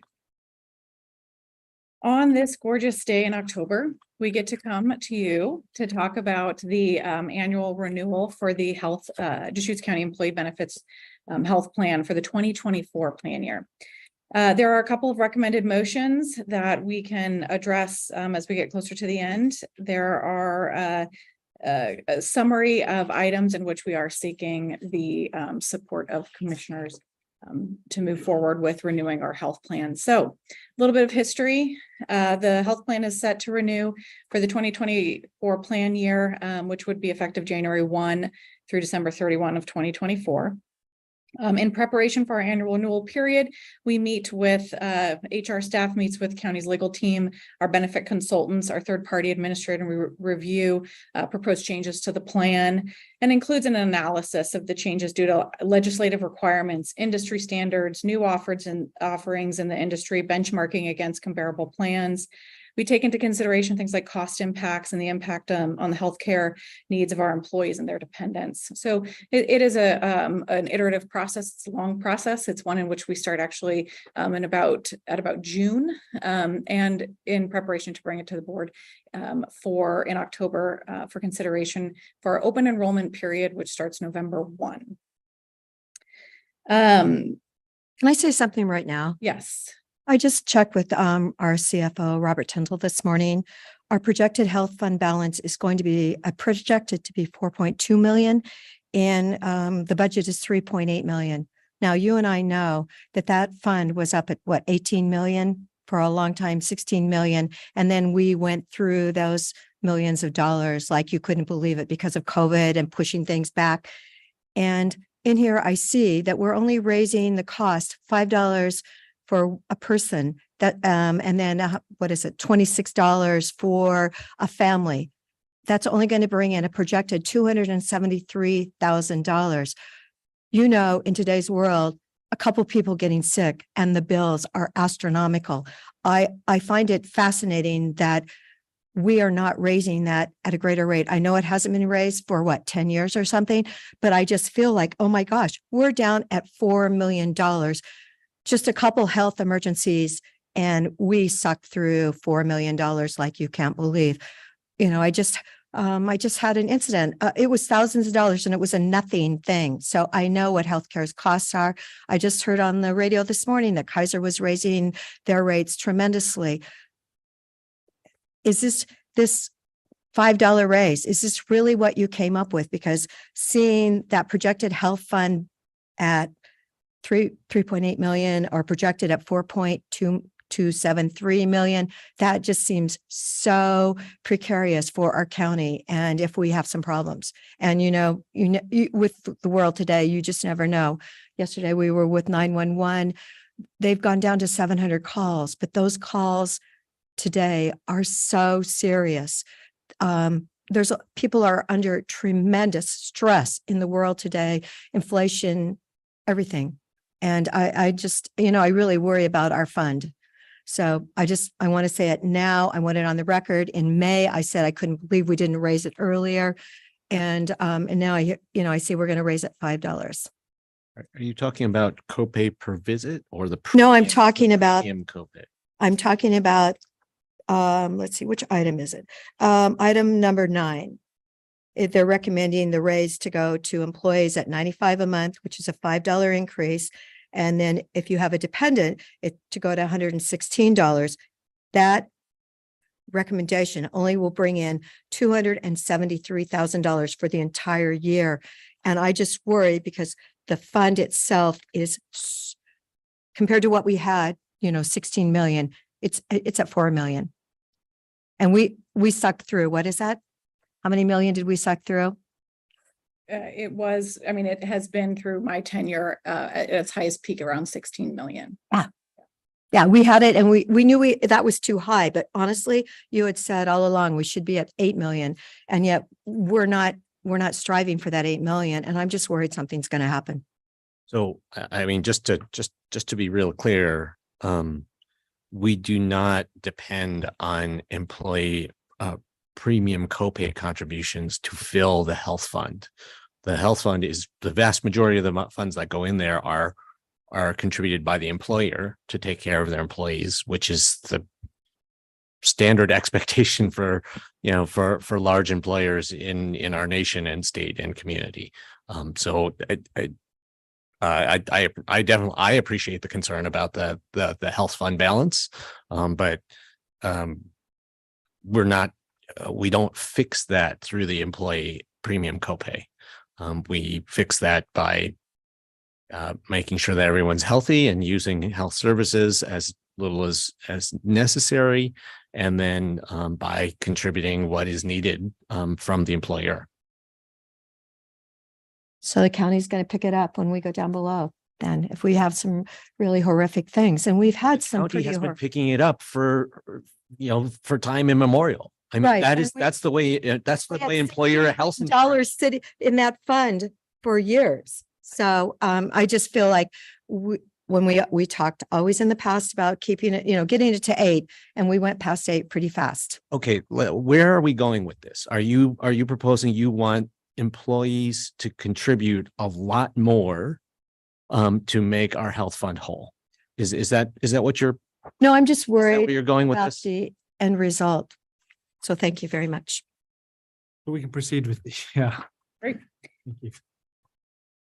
So let's see, skipping ahead, we have, after reviewing the, recommended changes, staff developed recommended renewal changes and presented it to the county's Employee Benefits Advisory Committee for consideration. And just to state which was referred to as EBAC. EBAC is comprised of representation of county and management represented staff. EBAC is responsible for meeting with HR staff, the benefits consultants, and insurance representatives to review possible options with regards to employee benefits. EBAC makes recommendations to the Board of County Commissioners regarding health benefits. So staff's report today will include both staff recommendations and will be communicating EBAC's either support or not support for those recommendations. We will be covering the employee health benefits plan that includes medical, dental, vision, prescription drugs, our flexible spending accounts, employee assistance program. We have a Livongo, which is a diabetic management program, and our life insurance, accidental death and dismemberment, and long-term disability programs. We are looking for consideration on let's see, employee health benefits plan. Our stop loss will be the first contract that we would consider for renewal. Just an update on that. We have been actively engaging with the county went out for bid because we received some bids back that were higher than we would like to see in terms of our renewal. We were able to bring the cost down to 7.7% increase is where we've landed, and actually reduced our rate cap from 45 to 40%. So we can never go above that in terms of a renewal, which is actually seems like a small number, but is a pretty big one in terms of the industry standards out there, which tend to be closer to about 50%. So we were able to negotiate our rate cap down to 40%. So updating the document here, that ends up being about an $87,000 increase. That's what that 7.7% represents. However, we are set to get what we call a rate refund of a little over 100,000. So it should offset that 87,000 increase. So we are suggesting at this point, recommending at this point that we do continue. Staff recommends and EBAC supported renewing with our current stop loss vendor for the 2024 plan year with those details, which were just finalized yesterday. So those are the more expensive claims. Correct. Get to a level, and then all of a sudden it's our insurance and the program. Right. So we are self-insured. However, we do have that excise insurance. And so anything that goes above the $500,000 deductible is what we would lean on our stop loss insurance for. And we're renewing, so we have a current partnership. Yeah. And you're saying there's a kind of a rebate after the plan year from last year. That's true. That continues to be in our contract, and we were able to negotiate our rate renewal down from the 15% to the 7.7%, and our rate cap maximum from 45 to 40%. So with those considerations, we are now recommending continuing with our current provider, as we found the other bids were either not as competitive or didn't really changed our contract such that it would not be beneficial for the county to consider those. When I've always thought we're very professional about optimizing our plan. So, getting the multiple quotes, having relationships with these companies, making sure they're quoting their, sharpest bids or whatever. So that's the place that we can be. So you want to take these individually, get through motions? I would say that it's up to you. We Well, do let's have. do that. We can Okay. go through each one real quick. So item number one, talking about the stop loss renewing with Sun Life. Is there a motion or a discussion? I think we should just adopt them all as a package. Well, that's fine. I mean, there are four specific motions. I was just proposing that.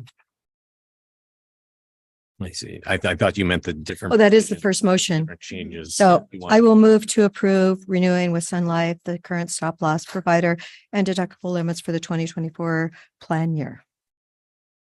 Second. Okay, so yeah, item number one on the recommended motions. Any other discussion? Seeing none, Commissioner Dare, Yes. Commissioner Chang, Yes. and Chair will vote yes. Thank you.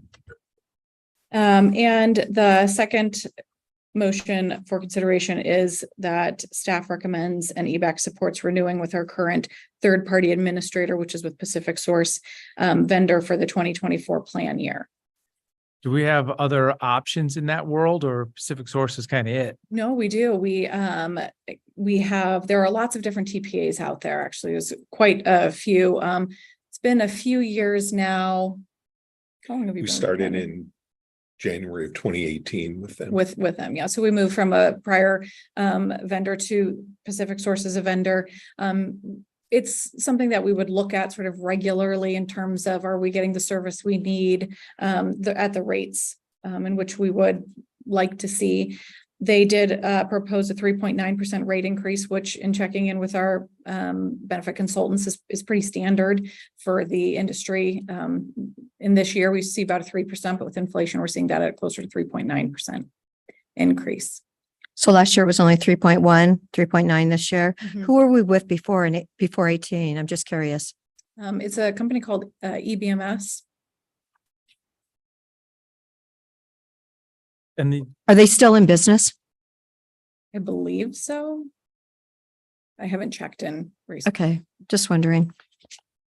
Okay, so I move to approve renewing with Pacific Source, the current third-party administrator for the 24 plan year. Second. Any other discussion? Did you have something? I mean, I would just say if everything else was equal, if Pacific Source was providing competitive rates and quality service, equal to everyone else, given the important roles that Pacific Source plays in our community, supporting the OHP population, helping to, work things out with St. Charles over Medicare Advantage, et cetera, et cetera. If everything else is equal, I think, that those would be good reasons to consider staying with Pacific Source. Okay, any other discussion? Seeing none, Commissioner Dare, Yes. Commissioner Chang, Yes. and Chair vote yes. Next part. So the third recommended motion includes sort of recommendations 1 through 10. So it's a little bit more complex than the other ones. So in terms of looking at the employee health benefits plan, we looked at all of the changes that are either mandated by federal, state regulations, any best practices, anything that we needed to change. Oftentimes we get feedback from as we administer the plan for a year, anything that needs clarity. We work very closely with our Deschutes County legal team, our benefit consultants, as advisors, and our third-party administrator to look at our plan language. So the recommendations of 1 through 10 are going to be that representative of that iterative process. And I'd be happy to go through them individually, unless the chair would like to consider motion as. So yeah, I was able to attend the last EBAC committee meeting. I don't know if I. Oh, who is on that EBAC committee? How many people? Is it 15? I don't know the exact number. We have some vacancies right now, but all unions are represented, and it's dependent on the size of the union population, how many votes they get. We have representation from COIC as they participate on our plan. We have management representation, non-union representation as well. And then I believe Kathleen as the HR director also has a vote on that. So is Black Butte on the plan? Are they part of that too? Because they're part of our They're invited. They're invited. Okay. All right. I mean, because you were mentioning everyone, I just wanted to be sure that We they do were have a invited. retiree that's on our health plan that is a representative as well on there. Okay. All right. So for the items on here, item number 7, benefits exclusion, removing plan exclusion for abortion services. I do have my strong opinions and clarity on the issue, but after legal review and legislative review, I'm supportive of following the state law as required. As I say, this is that kind of lightning rod issue that can really get some people going. It's House Bill 2002 really put this in place very specifically, and yeah. So I mean, I'm supporting the recommendation. Okay. And then also, item number 9, this is where establishing a 2-tier cost share structure for employees. This acknowledges, the partnership, the employment partnership for getting healthcare and keeping our employees healthy. This is a very dynamic world right now, very expensive. It's happening fast. This is an opportunity to, kind of get a little bit more relationship with the cost of the system, especially with the dependents. It's a moment for Deschutes County. We've never had to do this before, but, I accept that recommendation also. And the other items, yeah. I'm happy to touch on any of those further, if the board wishes. I don't need to hear anymore. I would support moving forward with all of the requests from EBEC and these recommendations 1 through 10. So that's a motion, I take it? I could move it in using the specific language here. Move to approve the staff recommended employee benefit plan changes number 1 through 10. Okay, so I'll second. Okay, any other discussion? Seeing none, Commissioner Chang, Yes. Commissioner Dare, Yes. and Chair votes yes. So on that spreadsheet, it talks about supplemental stop loss insurance, item 11 on that spreadsheet. Is that what we did in the first motion, or is that something else? It is, and the spreadsheet is actually what was shared with EBEC directly, and so we broke it out into separate motions in terms of which is why it says 1 through 10 in the motion. Making sure. Yeah, and I should touch just quickly, I think on Livongo diabetic management program. We're so far, we agreed to a pilot program for about 2 years. We're not quite to that 2-year mark. We did see pretty impressive results in terms of claims cost for those with diabetes as their primary diagnosis, in those claims costs going down. So we would, and you've supported us continuing with that program to just continue to see if that's an effective program and meeting the needs of our employees, and then also addressing, cost containment. In terms I actually met the doctor, I think, who is part of that program, heard excellent things from him. And yeah, I would really hope that we could continue on that plan. Yeah, and really happy to see the numbers coming back from that. So we'll continue to promote the program and see adherence, hopefully, to those processes. There is one additional motion, and that's essentially as we continue to work with all of those partners that we've identified in our legal team to finalize the language in the plan.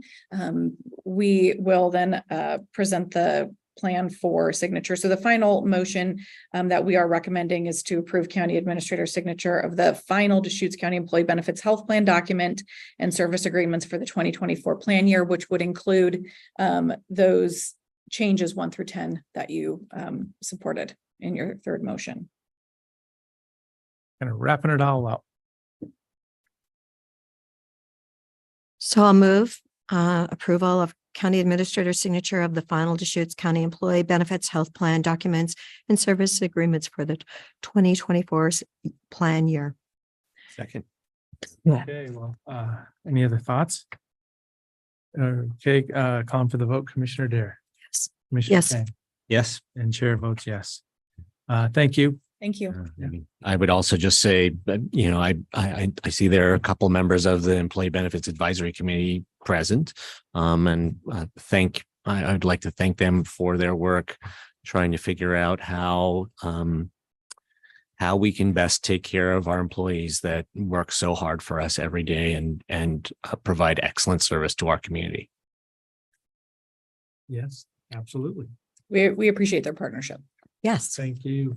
thank you very much. you.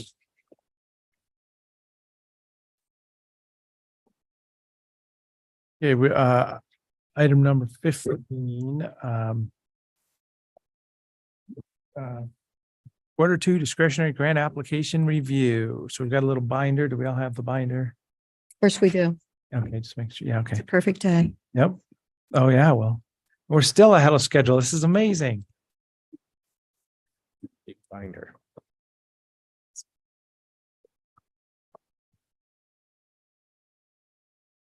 Got the fancy spreadsheet. There we go. Perfect. All right. Good morning, commissioners. For the record, Stephanie Robinson, Administrative Analyst. I'm here to present the application submitted to the Deschutes County Discretionary Grant Program for the second quarter of fiscal year 2024. Each quarter, the Board of Commissioners reviews applications submitted to the discretionary grant program and makes awards accordingly. We had quite a few applications this quarter, so I can jump right in and go through each of them if you're ready. Down the list. Here we go. Oh, and first of all, Stephanie, I know this is your last day and I just want to thank you. It's been such a pleasure to work with you and we wish you all the best in your next endeavor. So thanks for being here. I'm going to miss you in Eugene next month when you come and help. So Yeah, see lots of experiences here, huh? Yes. All right, so the first request is from Assistance League of Bend. They're requesting $2,500 for their Operation School Bell program, which provides new school clothing to children in need. The organization works with the local school districts to identify students who qualify, and these grant funds would support 33 children with clothing essentials for the year. I'll do $500, Stephanie.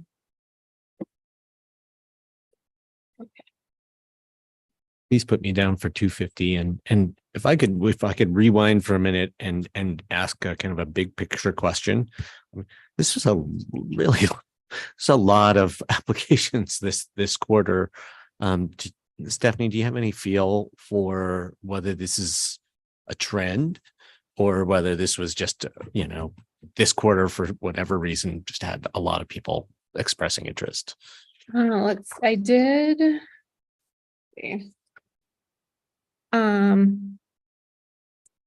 I guess the most that we've received over the past 2 years has been 18 in one, and that was Q4 of last year, so 2 cycles ago. But it's definitely grown. There's a lot of new organizations that have applied in this cycle as well. So maybe word is getting out more about the program too. Thank you for And that. then 250. 500 for me also, please. Okay.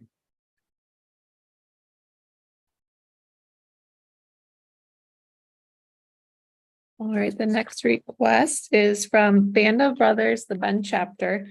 They're requesting $2,000 for the purchase of a new computer and printer for the organization. There are more than 2,500 Band of Brothers members across Central Oregon, and they have 5 chapters.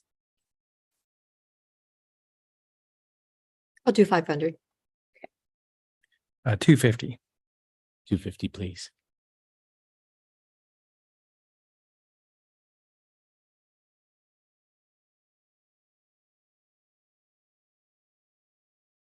Right, the next request is from Bend Next or Bend Chamber of Commerce. They're requesting $1,800 to support the Leadership Bend program.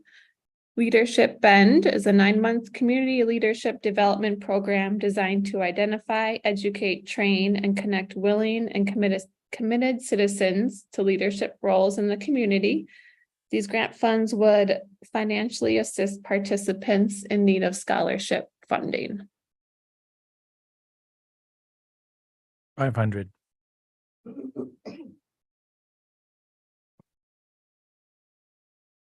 Stephanie, I'll do 250.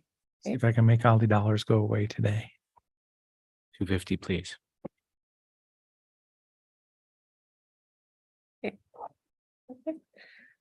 City Club of Central Oregon is requesting $2,000 to support annual community forum programming for their upcoming programming year. City Club works to promote civic discussion on various topics through their monthly community forums.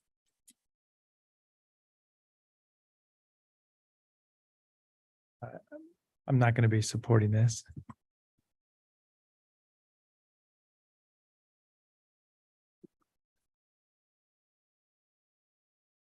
Please put me down for 500.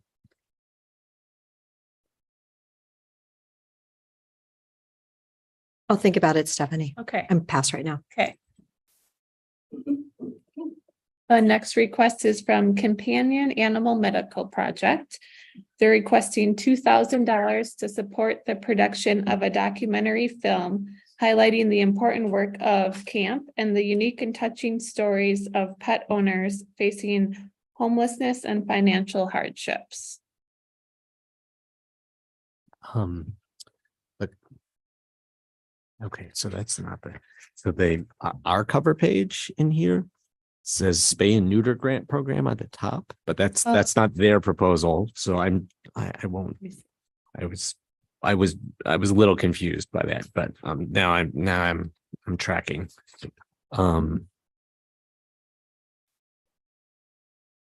I'll pass on that one. Okay. 250, please. Okay.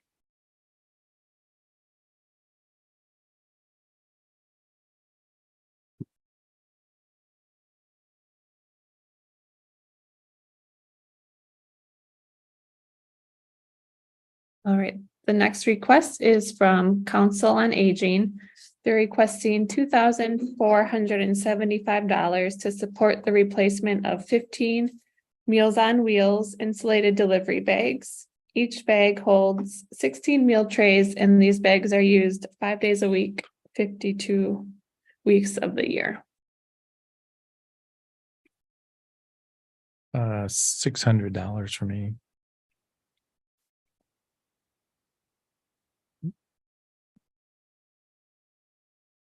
$250, please.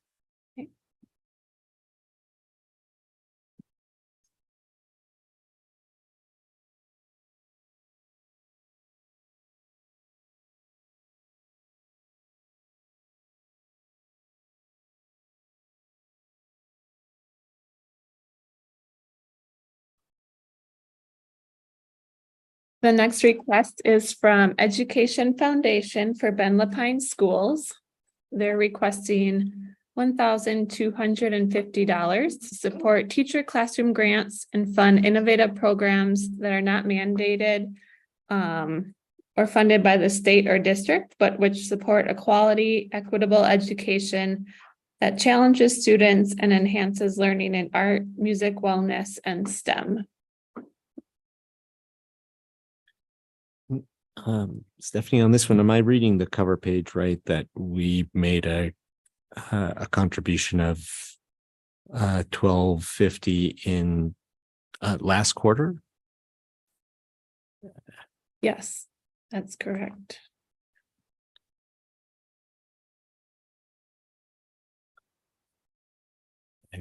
For me, given how heavy the requests are this quarter, I think I'll pass on this one.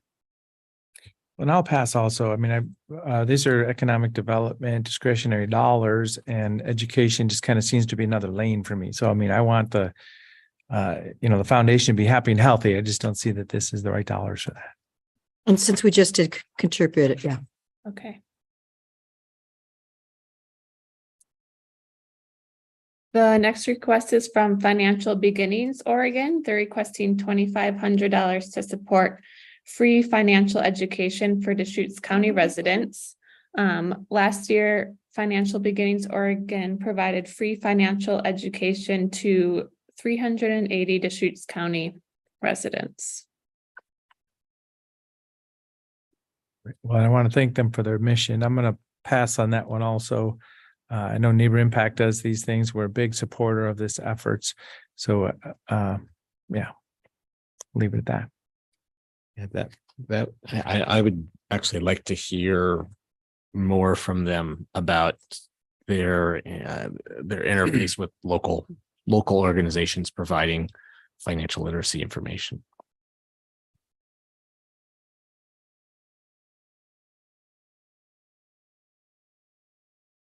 I can do 500 for them.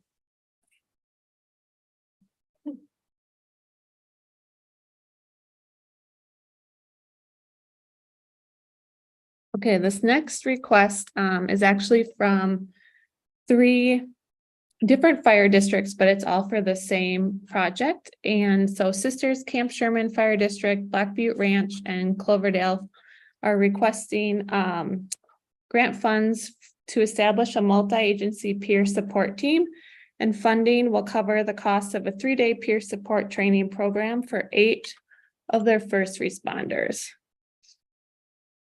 So it's this. So it is a coordinated program among the 3 of them. It is. They're just each making separate requests. Yes.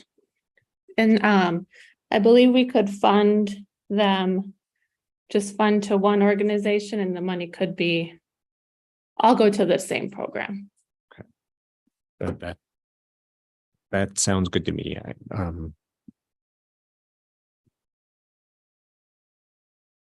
Oh, gosh. Since I live in the Cloverdale district, put me down for 500. Okay.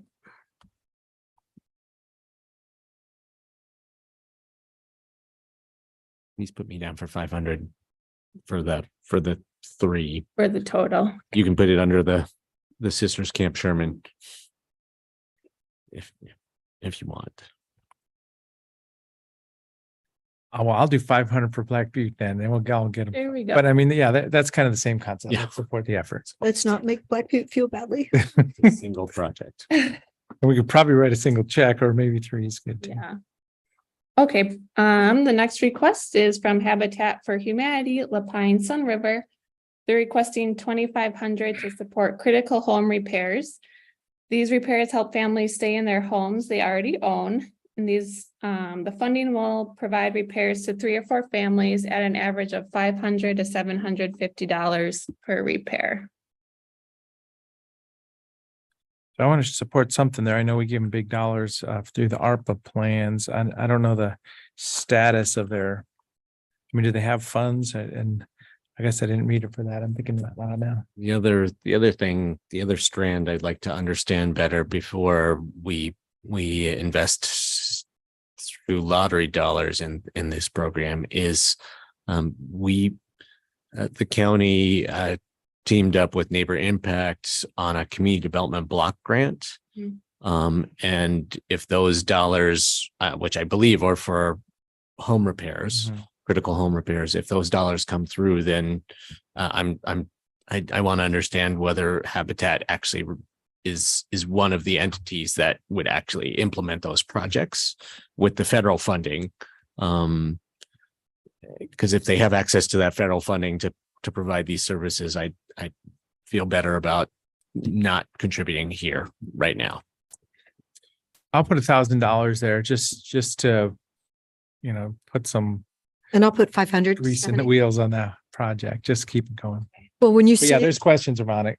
when you see the homes that are like the windows are falling off or whatever, and you see what they do, Magical little things they can do. yeah, they are really, it's an amazing project. Sure is, but yeah, I if we've set them up with federal funds, then these lottery dollars are limited, so.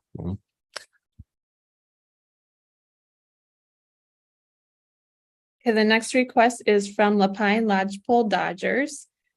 They're requesting $3,000 to bring the 2024 Oregon State Snowmobile Association Convention to Lapine this January.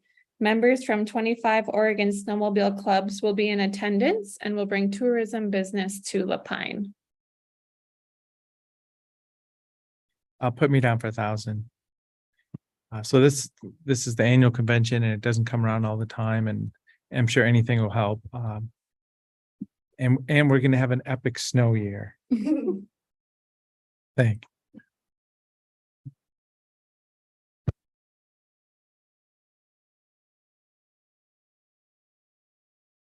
I'd prefer that I'd prefer that the groups like these seek support through Visit Central Oregon and other tourism related granting agencies.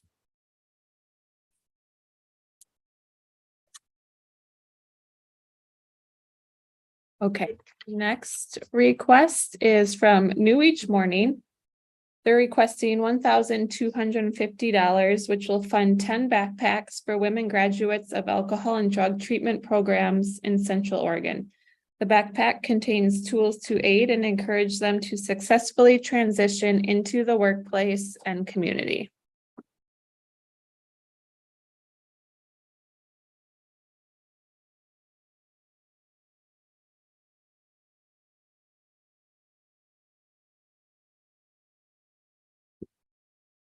Do we know anything about the track record of this organization? They just got their 501c3 ruling in January. But you know, we've lost Don's house in Bend. I'll do 250, just, you know, just to let them know that what they're doing is really important. I'll do 250 also.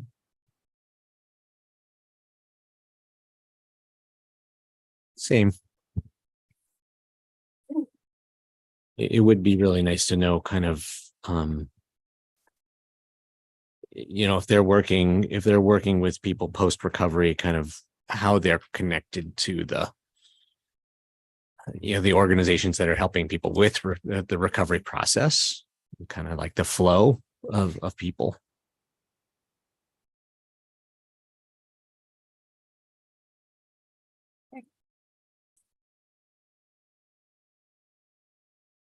The next request is from Redmond Chamber of Commerce. They're requesting $1,600 to support their Leadership Redmond Community Leadership Training Program. The grant funding supports both a scholarship and a day sponsorship on the government and legislative program day. I'll do 500. And I'll do 500 also. 250.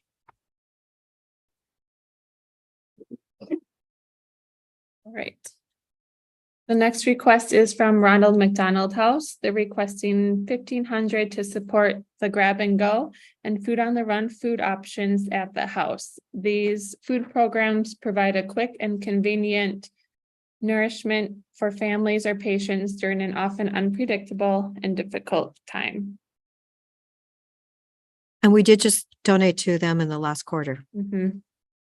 And there's been substantial ARPA investments in Yes. McDonald House. Yeah. I'll pass. I'll pass also. We got a lot more to go. That's why.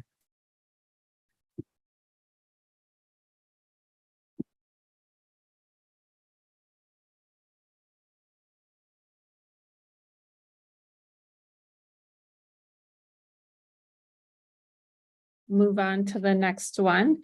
And that's from Samara Learning Center. They're requesting $2,000 to support their alternative educator diversity training. The goal of this training is to inform as well as provide understanding, activities, and resources to alternative educators to increase their ability to promote inclusion, diversity, equity, and acceptance to youth in Deschutes County.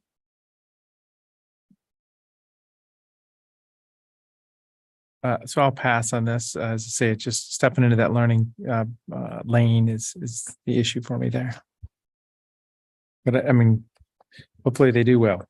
Well, they were just awarded $380,751 for one of their programs. They didn't really describe how they how they work with the school districts in here, did they? With the school districts or within schools?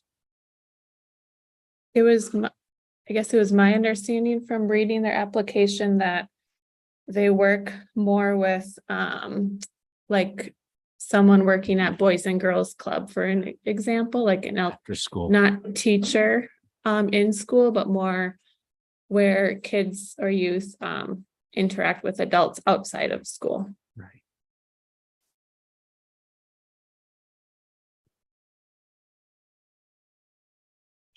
Put me down for 250, please.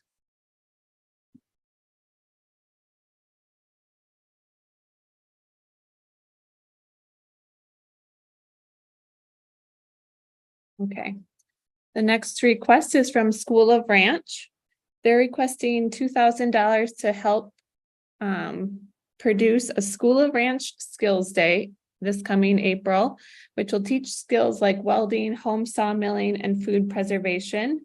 School of Ranch teaches practical skills for ranch and farm to create job and career pathways and build interconnection between different groups. Pretty exciting projects that they're doing. In fact, I want to take the practical welding for ranch and farm course myself, but yeah, I'm hesitant to invest in that with these dollars. It was September though, darn it. Yes. They had a tremendous calendar in September. Yeah.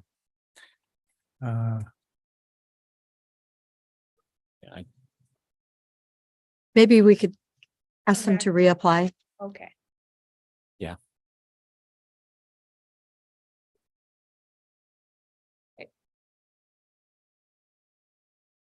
Stroke Awareness Oregon, they're requesting $2,500 to support the printing of new cards that will help spread awareness of indicators to look for when people may potentially experience a stroke. These new cards will explain the acronym Be Fast instead of FAST, which was kind of the acronym before. $500 for myself. They've got quite a vibrant movement going.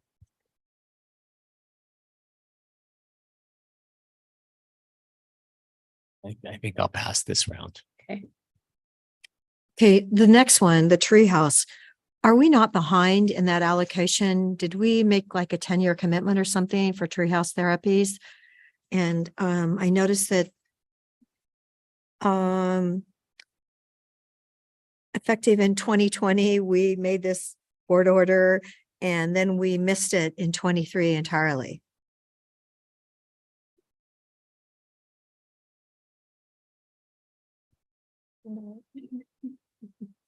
Commissioner, I do remember the board making this allocation and we will check in and follow up with you on this. I need to dig into the weeds. It's been a minute since I looked specifically at that one, but we'll follow up with the full board with a status update and any catch up that might be needed. I'm not sure, Stephanie, if this in the request relates to that original request. It's potentially something that we could bring back to you maybe next week as a follow-up item once we're able to do that background research, if that works for the. Yeah, it would be great. And if we can actually hear what they're doing, I know they had an outstanding program and that's why we made that enormous commitment. So just would like to know what they're doing in today's world. Yeah, let's bring that one back because I remember the topic also. It looks like this request is for 2 pay periods of this SDC. So Yep, let's check in on that and we'll bring that one back to the board. I lost track of it too. Thank you.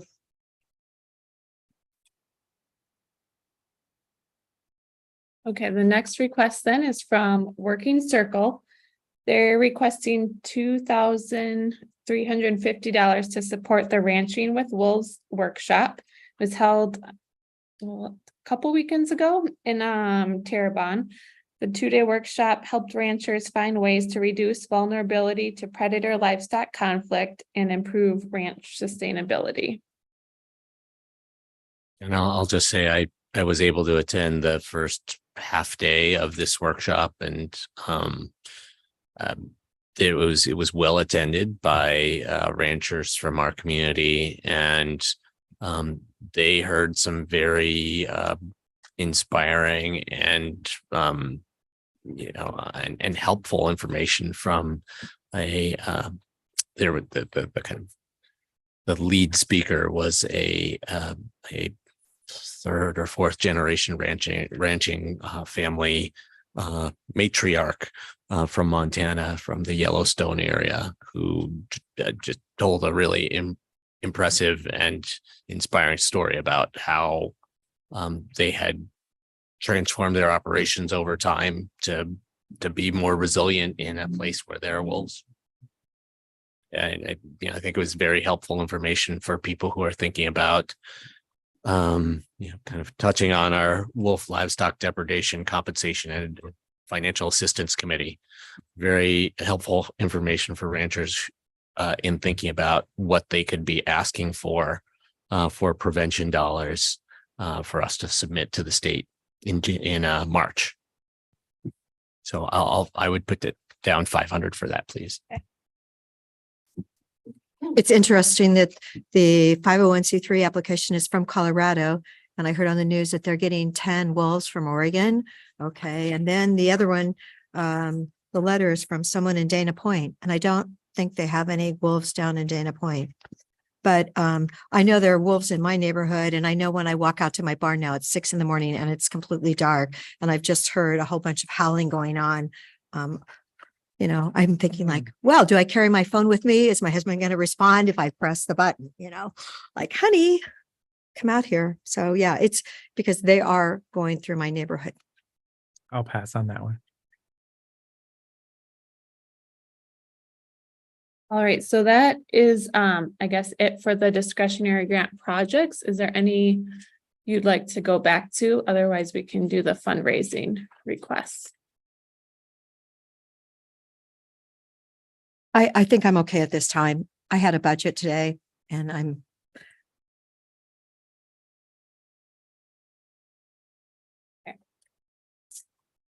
but I do think that treehouse therapies, I think we may have to come up with that. And we may have to do some makeup with that too. So financial makeup. So I better not spend any more money.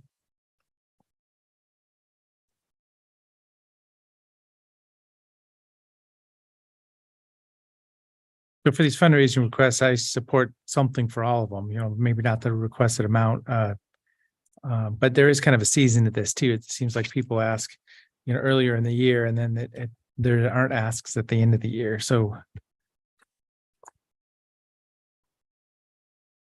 maybe reduce each one by 500 and approve them. Is that enough or? The 11,000 is our allotment for the entire year, right? Yeah. Right. So what if we reduce each one by 1,005? That's still not enough. It's going to help. Yeah. So I would say reduce each one by 1,000.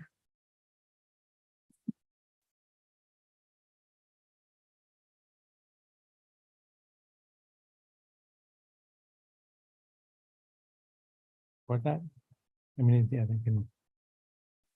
Is that kind of looking back? Is that kind of a good forecast? We did 4,000 the first quarter. So if I mean, looking back at the last year, was there a whole lot more in quarter one and quarter two than in 3 and 4? Last year, quarter one and quarter two had about the same amount as the last 2 years, and then the last two, and then quarter three only had 2,500 total.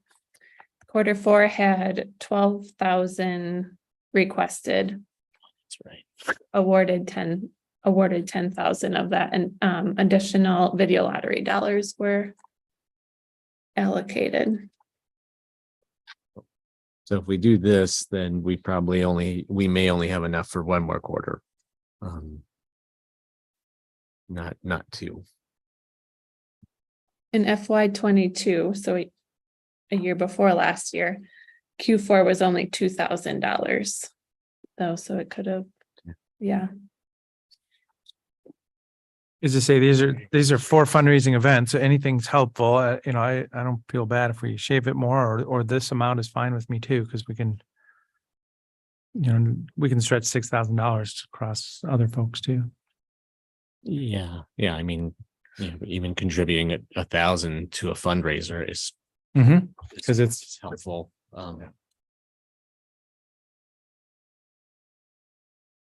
We do something more like 1,250, 1,500, 1,250. Well, I happen to appreciate those 3. So I would rather just short them 1,000 this time and then. Yeah. Well, no, we're investing in this. amount. Yes. So let's leave them where they're at and then we'll go from there. Okay. Here we go. All right, perfect. And yeah, Stephanie, thank you very much for your service. Thank you. Yeah. Sorry to be trying to assign you all sorts of follow-up work. Yeah, get that all done before you go. Take care of it. Appreciate it. Chair, I just have to say publicly, Stephanie, thank you so much. You have just been exceptional in our department for our community. And clearly you've touched so many of our partners with these projects, residents in County College, departments on so many different projects. And I just hear it universally. Oh no, Stephanie's not leaving. And but everybody wishes you the very, very best. You don't have to go. Extraordinary. And you can always come back. Thank you. Yeah, you can always come back. Okay, so other items, and then as I say, I'm about ready for a break. So I do know we have an executive session, so we'll at least take a 5-minute break at some point, but we can get through a few other items before we do that. Nick, do you have specific things? Well, sure. Thank you, Chair. We have the 2 items that we have on our topic are potential letter on Measure 110, potential reform, and then water allocation. So we have the 2 topics. Oh, I'm sorry. Dave? Oh, yeah. Under other items as well. So we have at least 3 other items to discuss. And Chair, Dave, would you like to go first or? Great. You ready now? Well, how about we take a little break? 'Cause these are going to be a little bit meatier than I was just thinking. So we'll just take a 5-minute break. We'll reconvene at 11:30. We have a few other items to discuss and then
Here.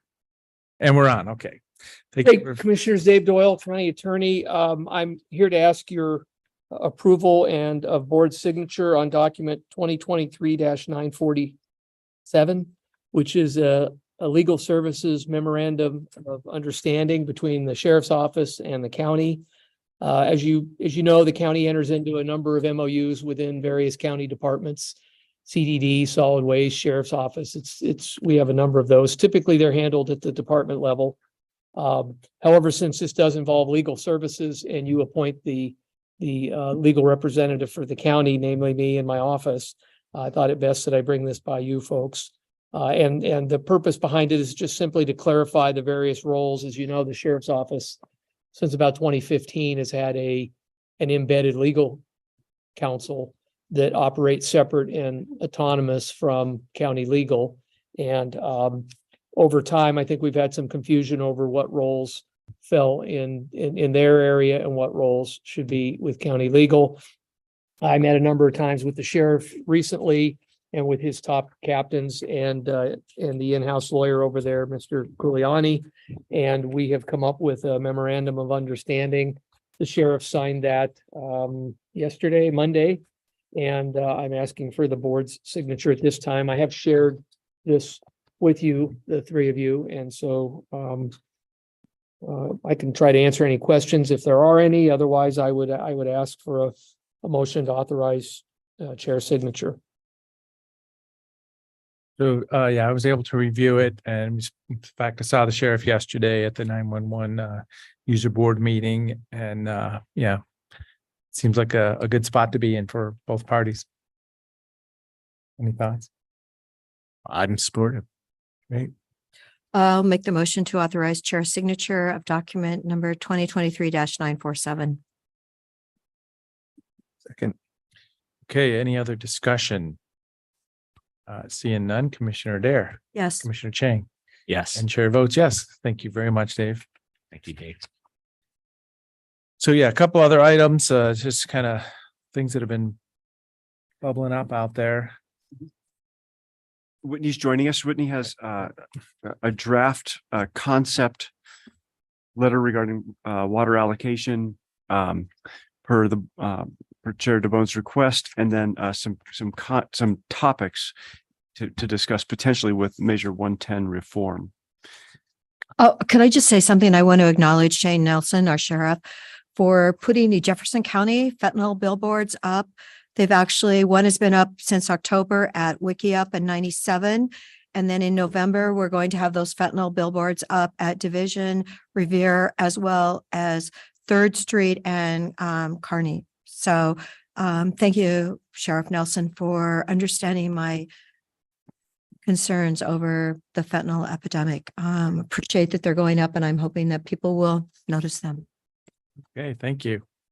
So I brought readers for this one. This one's extra small. Sorry, yeah, when we throw a comment in there, that does happen. I think just as a brief introduction, and Chair DeBone, certainly happy to yield to you on this in terms of framing the discussion, but I think you had an interest. I'm going to start with the rulemaking process for groundwater allocation in having staff do some analysis on letters that have been drafted by various folks, including Commissioner Chang. You'll recognize some of your language in this draft. And so kind of on a tight timeline, attempted to pull through some common concepts that ran throughout those letters. And this is kind of I'll just call it what it is. There's a lot of plagiarism in this draft of kind of pulling those thoughts and concepts, attempting to pull them together. There were some elements. This is essentially a high level draft. On the back page of this printed front to back, there's some optional items that the board may want to include if you want to add another layer of detail and depth into this. This letter essentially asks for some regional collaboration and a regionally specific approach. And it doesn't really get into the details of what that would look like, but I did include on the back some areas in which you may want to add some depth. But really, Commissioner DeBone, I'll turn this over to you. So as I say, we had a good discussion amongst ourselves week or two ago now. The mayor mentioned it last night, and it's like, oops, sorry, we didn't write a letter yet. So I am motivated just to put Deschutes County's position in acknowledging Deschutes Basin, the long history. A hard choice needs to be made. I want the Water Resource Department to be able to do this. So, thank you very much for putting these paragraphs together. Commissioner Chang, any thoughts to start with? And you kind of mentioned. I've only read the first two paragraphs. Okay. Well, we concluded before, we're like, if you two want to go do something, you mentioned, it's like, well, what is there a statement from Deschutes County? Because we're not obviously in the driver's seat in this.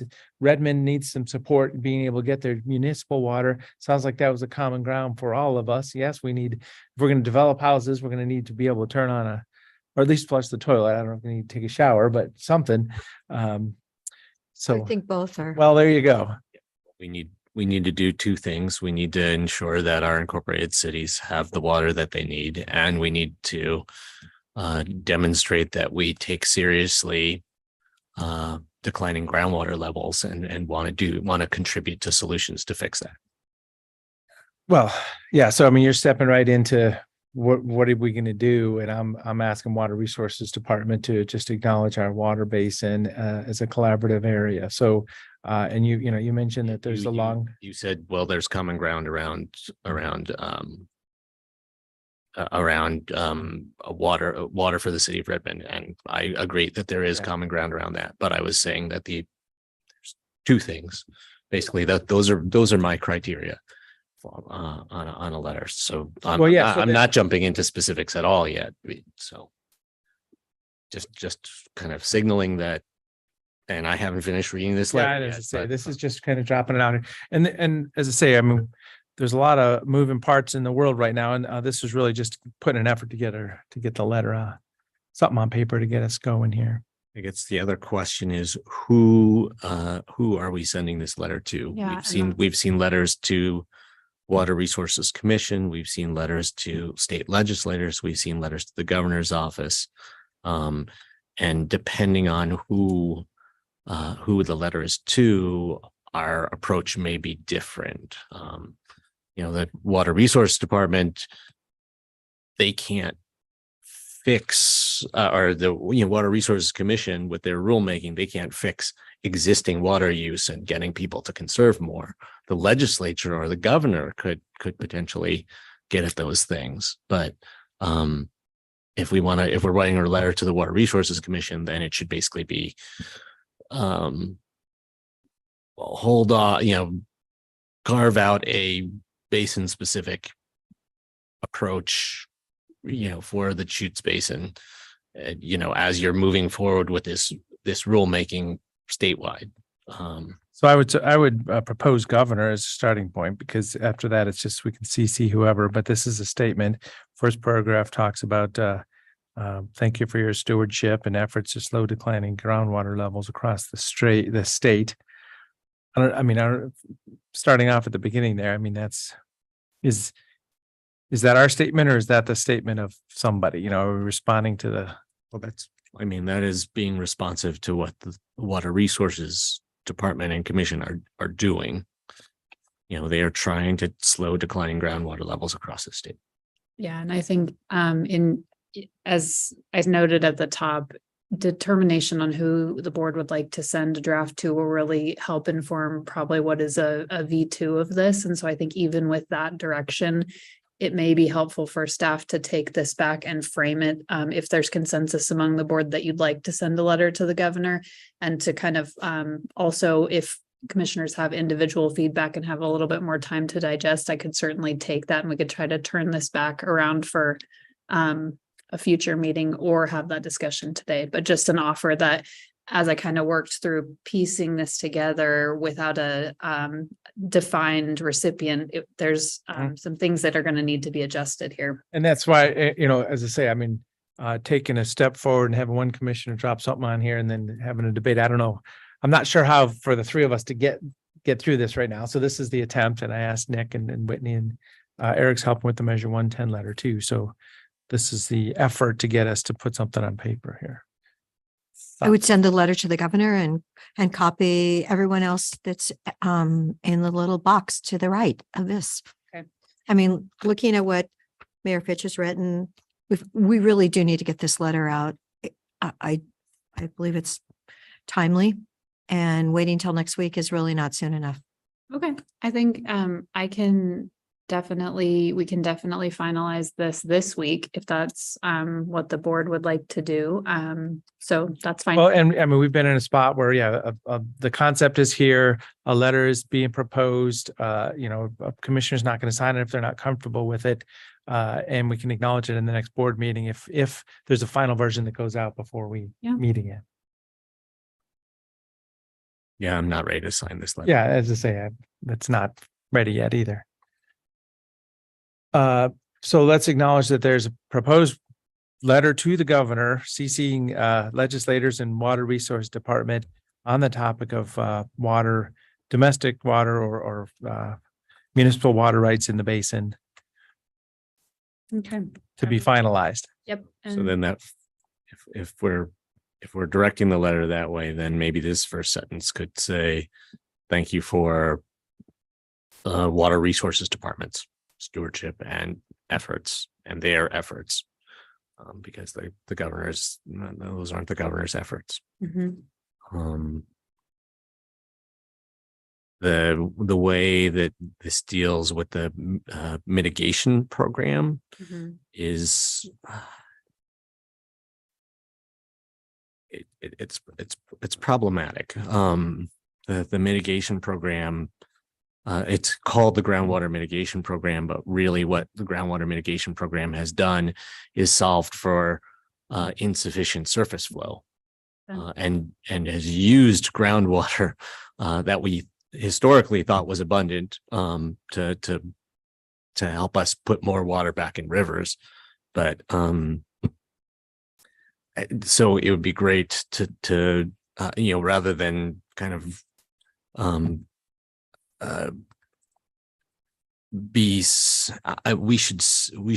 can be celebratory of the mitigation program, but also say that we need to build on it in order to address our basin's current needs, which are declining groundwater levels. Because it was never the groundwater mitigation program was never meant to solve for a groundwater scarcity. It was meant to solve for insufficient surface water flows. So the basic idea being, you can celebrate it, but also say that it's not, it needs an overhaul to actually be able to fix the problems that we need to fix now.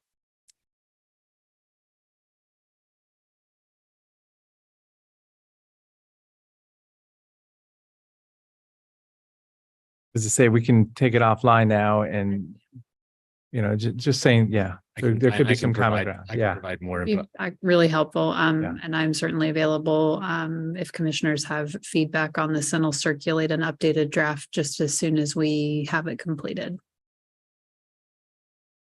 Thank you. Great, thank you. And then the second page of this that's paper clipped here is a draft that Eric Kropp put together and circulated by email yesterday relating to the potential of a letter about Measure 110. And so I will go ahead and pause there and turn it over to So I'll take it away a little bit. Yeah. So as I say, same kind of situation, structure of a letter, there's lots of terminology. Eric did a great job of, listing all the ways you could start off a letter, but I think in Reform Measure 110 is the statement that I would select as a starting point. And then, as I say, if there was a content and a letter written, then we'd be maybe debating it. So this one I left a little bit more straw form. I think these are the items that I had selected from what was shared with us from Eric's letter. So I'm looking for feedback there to get a structure of a letter. This would be to legislators asking for, as I say, the terminology I'm starting to use is Reform 110. Because there's a difference between that and repealing 110 or sending it back to the voters. There's lots of ways we could say something. I'm starting off with Reform 110.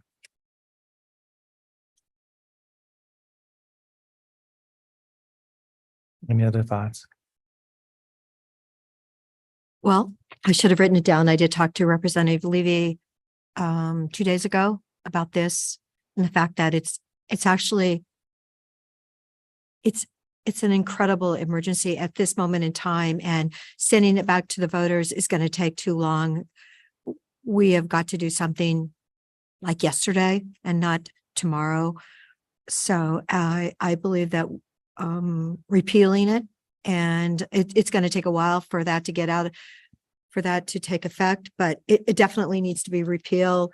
You know, as Ideal Options told me, not enough people were coming in at the moment in the Redmond place. It's really unfortunate, but people are dying. Babies are being born, and the fentanyl takeover of massive groups of our citizens is really incredibly unfortunate. When Rick Chalefin says they go to, instead of going to their parole and probation meeting, they go and use fentanyl and then they die. So yeah, three in 1 week. That's incredibly horrible, but it's the babies that really get me. There's other opportunities maybe to ask the DA and the sheriff to co-sign a letter with us, just to show to our Right. legislative group that, you know, this is us working together. I do believe they should be asked to be part of the conversation. So yeah, so that's the structure, kind of the same situation, structure, what we could get going. Thoughts, Commissioner? I would frame the problems that we're trying to solve differently. What's down here is just a very narrow slice of what Measure 110 does or deals with. I would say that the increase in drug use in public, that's a concern. I would say that the fentanyl epidemic that has swept across our nation and has arrived in Oregon and in Central Oregon now is something that we need to be concerned about. It's this item 1 here, I would frame that more broadly and say that we need to develop appropriate drivers or motivations to get people to go to treatment. And most importantly, and, a big part of what Measure 110 does is we need to expand our treatment and recovery services capacity. So if I was to be, framing this and identifying what problems we're trying to solve for, I would say those 4 things, at least. Well, are we in probably a more spot where we can put a letter together? As I say, the starting point is for the 3 of us as representing the Board of Commissioners with the DA and the sheriff. So if, that's pretty impactful if all 5 of us can get a signature on the same piece of paper. So yeah, I mean, it's open to input at this point, and then we'll pare it down, make sure it's common ground. It could be the same situation where we have a draft that's shared with each of us, make sure it's, digestible for us individually, share it with the DA and the sheriff, see if we can get a signature on it and acknowledge it at our next board meeting. We'll try. I mean, as I say, nobody's going to sign anything if they don't want to. Commissioner, just for staff's clarification on that process, which I think we can definitely support, would you like for us to have what we consider to be a board final draft before we share it with the DA and okay. Yep, that's exactly what I'm thinking. All right. So amongst the 3 of us, review something back and forth from staff, see if that's a good starting point or a good acceptable for each of us individually. And then share it with the DA and the sheriff, and for input too. I mean, both of them might want to put a paragraph or a point in each one of them. I think one of the keys, though, one of the key differences I heard repeal and I heard reform. And as we start the letter, that's kind of a threshold question of how do we begin the letter. And so I don't have clarity on that at this point. Yeah, and that's exactly how I started. So as I say, I'm at reform. What are we advocating for this? The terminology and under the ask talks about referring back to the voters, which would be different than reform. So that terminology wouldn't be used in there. But the concept of recriminalizing or or what, I mean, somebody's going to do something kind of working out of bounds in our society as the expectations of somebody in our community. Here's a brochure, what are we to do? What's the next step? So this is a tricky one, and I want to empower the legislature to be able to. I would prefer if we were forward looking instead of backward looking. I don't think we need to talk about reform or repeal. I think we need to identify what the elements of an effective system to deal with I agree with substance that. use disorders in our society, in our community, in our state are moving forward. Okay. So as I say, we don't have a completed letter or at this point, but all of those statements, reform, repeal, recriminalize, I think I would rather we be forward looking. right on. Okay, so it's a little effort, a little bit of emails amongst staff and us to get some version. Okay, great. Thank you. Yeah, so those were kind of the things we were trying to get amongst all of us here. Anything else for you, Nick, specifically? Nothing else. Back up? Thank you. Commissioner Chang, Nope. Commissioner Dare. Yesterday I was at Spencer Court. David Brandt promised me, because I told him the holdup for the safe parking program in Redmond, they've only had 6 graduates and they are waiting on housing. So Spencer Court, hopefully, is going to be able to have apartments available. He said in 6 months. Honestly, I think that might be a little optimistic, but thank goodness, we did contribute $2 million to that proposal. The 60 units that will be done eventually are going to be, housing at $800, $900, and $1,000 a month for residents. So the good news is they're going to let the people that are in their old units move over to the new units, but there's going to be additional units available. So hopefully Rick Russell can get those safe parking graduates on that list.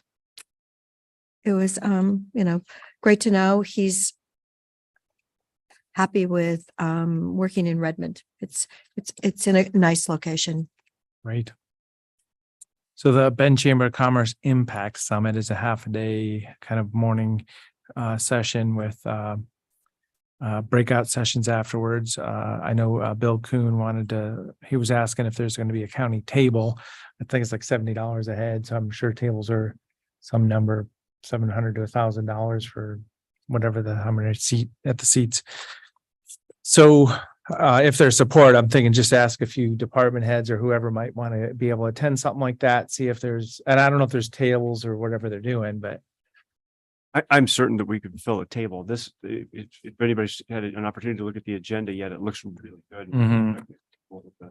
Headwaters economics speaker coming. Looks like a really Yeah. good event. Yeah. I already asked Brenda to register me, so if you want a table, you'd have to reel my registration. well, I was gonna say, I mean, yeah, it's just a quick conversation with the city of Bend to see if they're even doing that or just get a certain amount of seats. So just acknowledging that for us, because I'd like to attend also. What date is- 31st? It's Halloween. It's a Halloween. Tuesday morning. Sweet. So you can come in a costume if you'd like. Oh, thank you. Thank you, Commissioner DeBon. I might wear a hat or I'll wear my cowboy hat. There you go. There you go. Yeah, that's going to be really fun. Just acknowledging that. Okay. Anything else?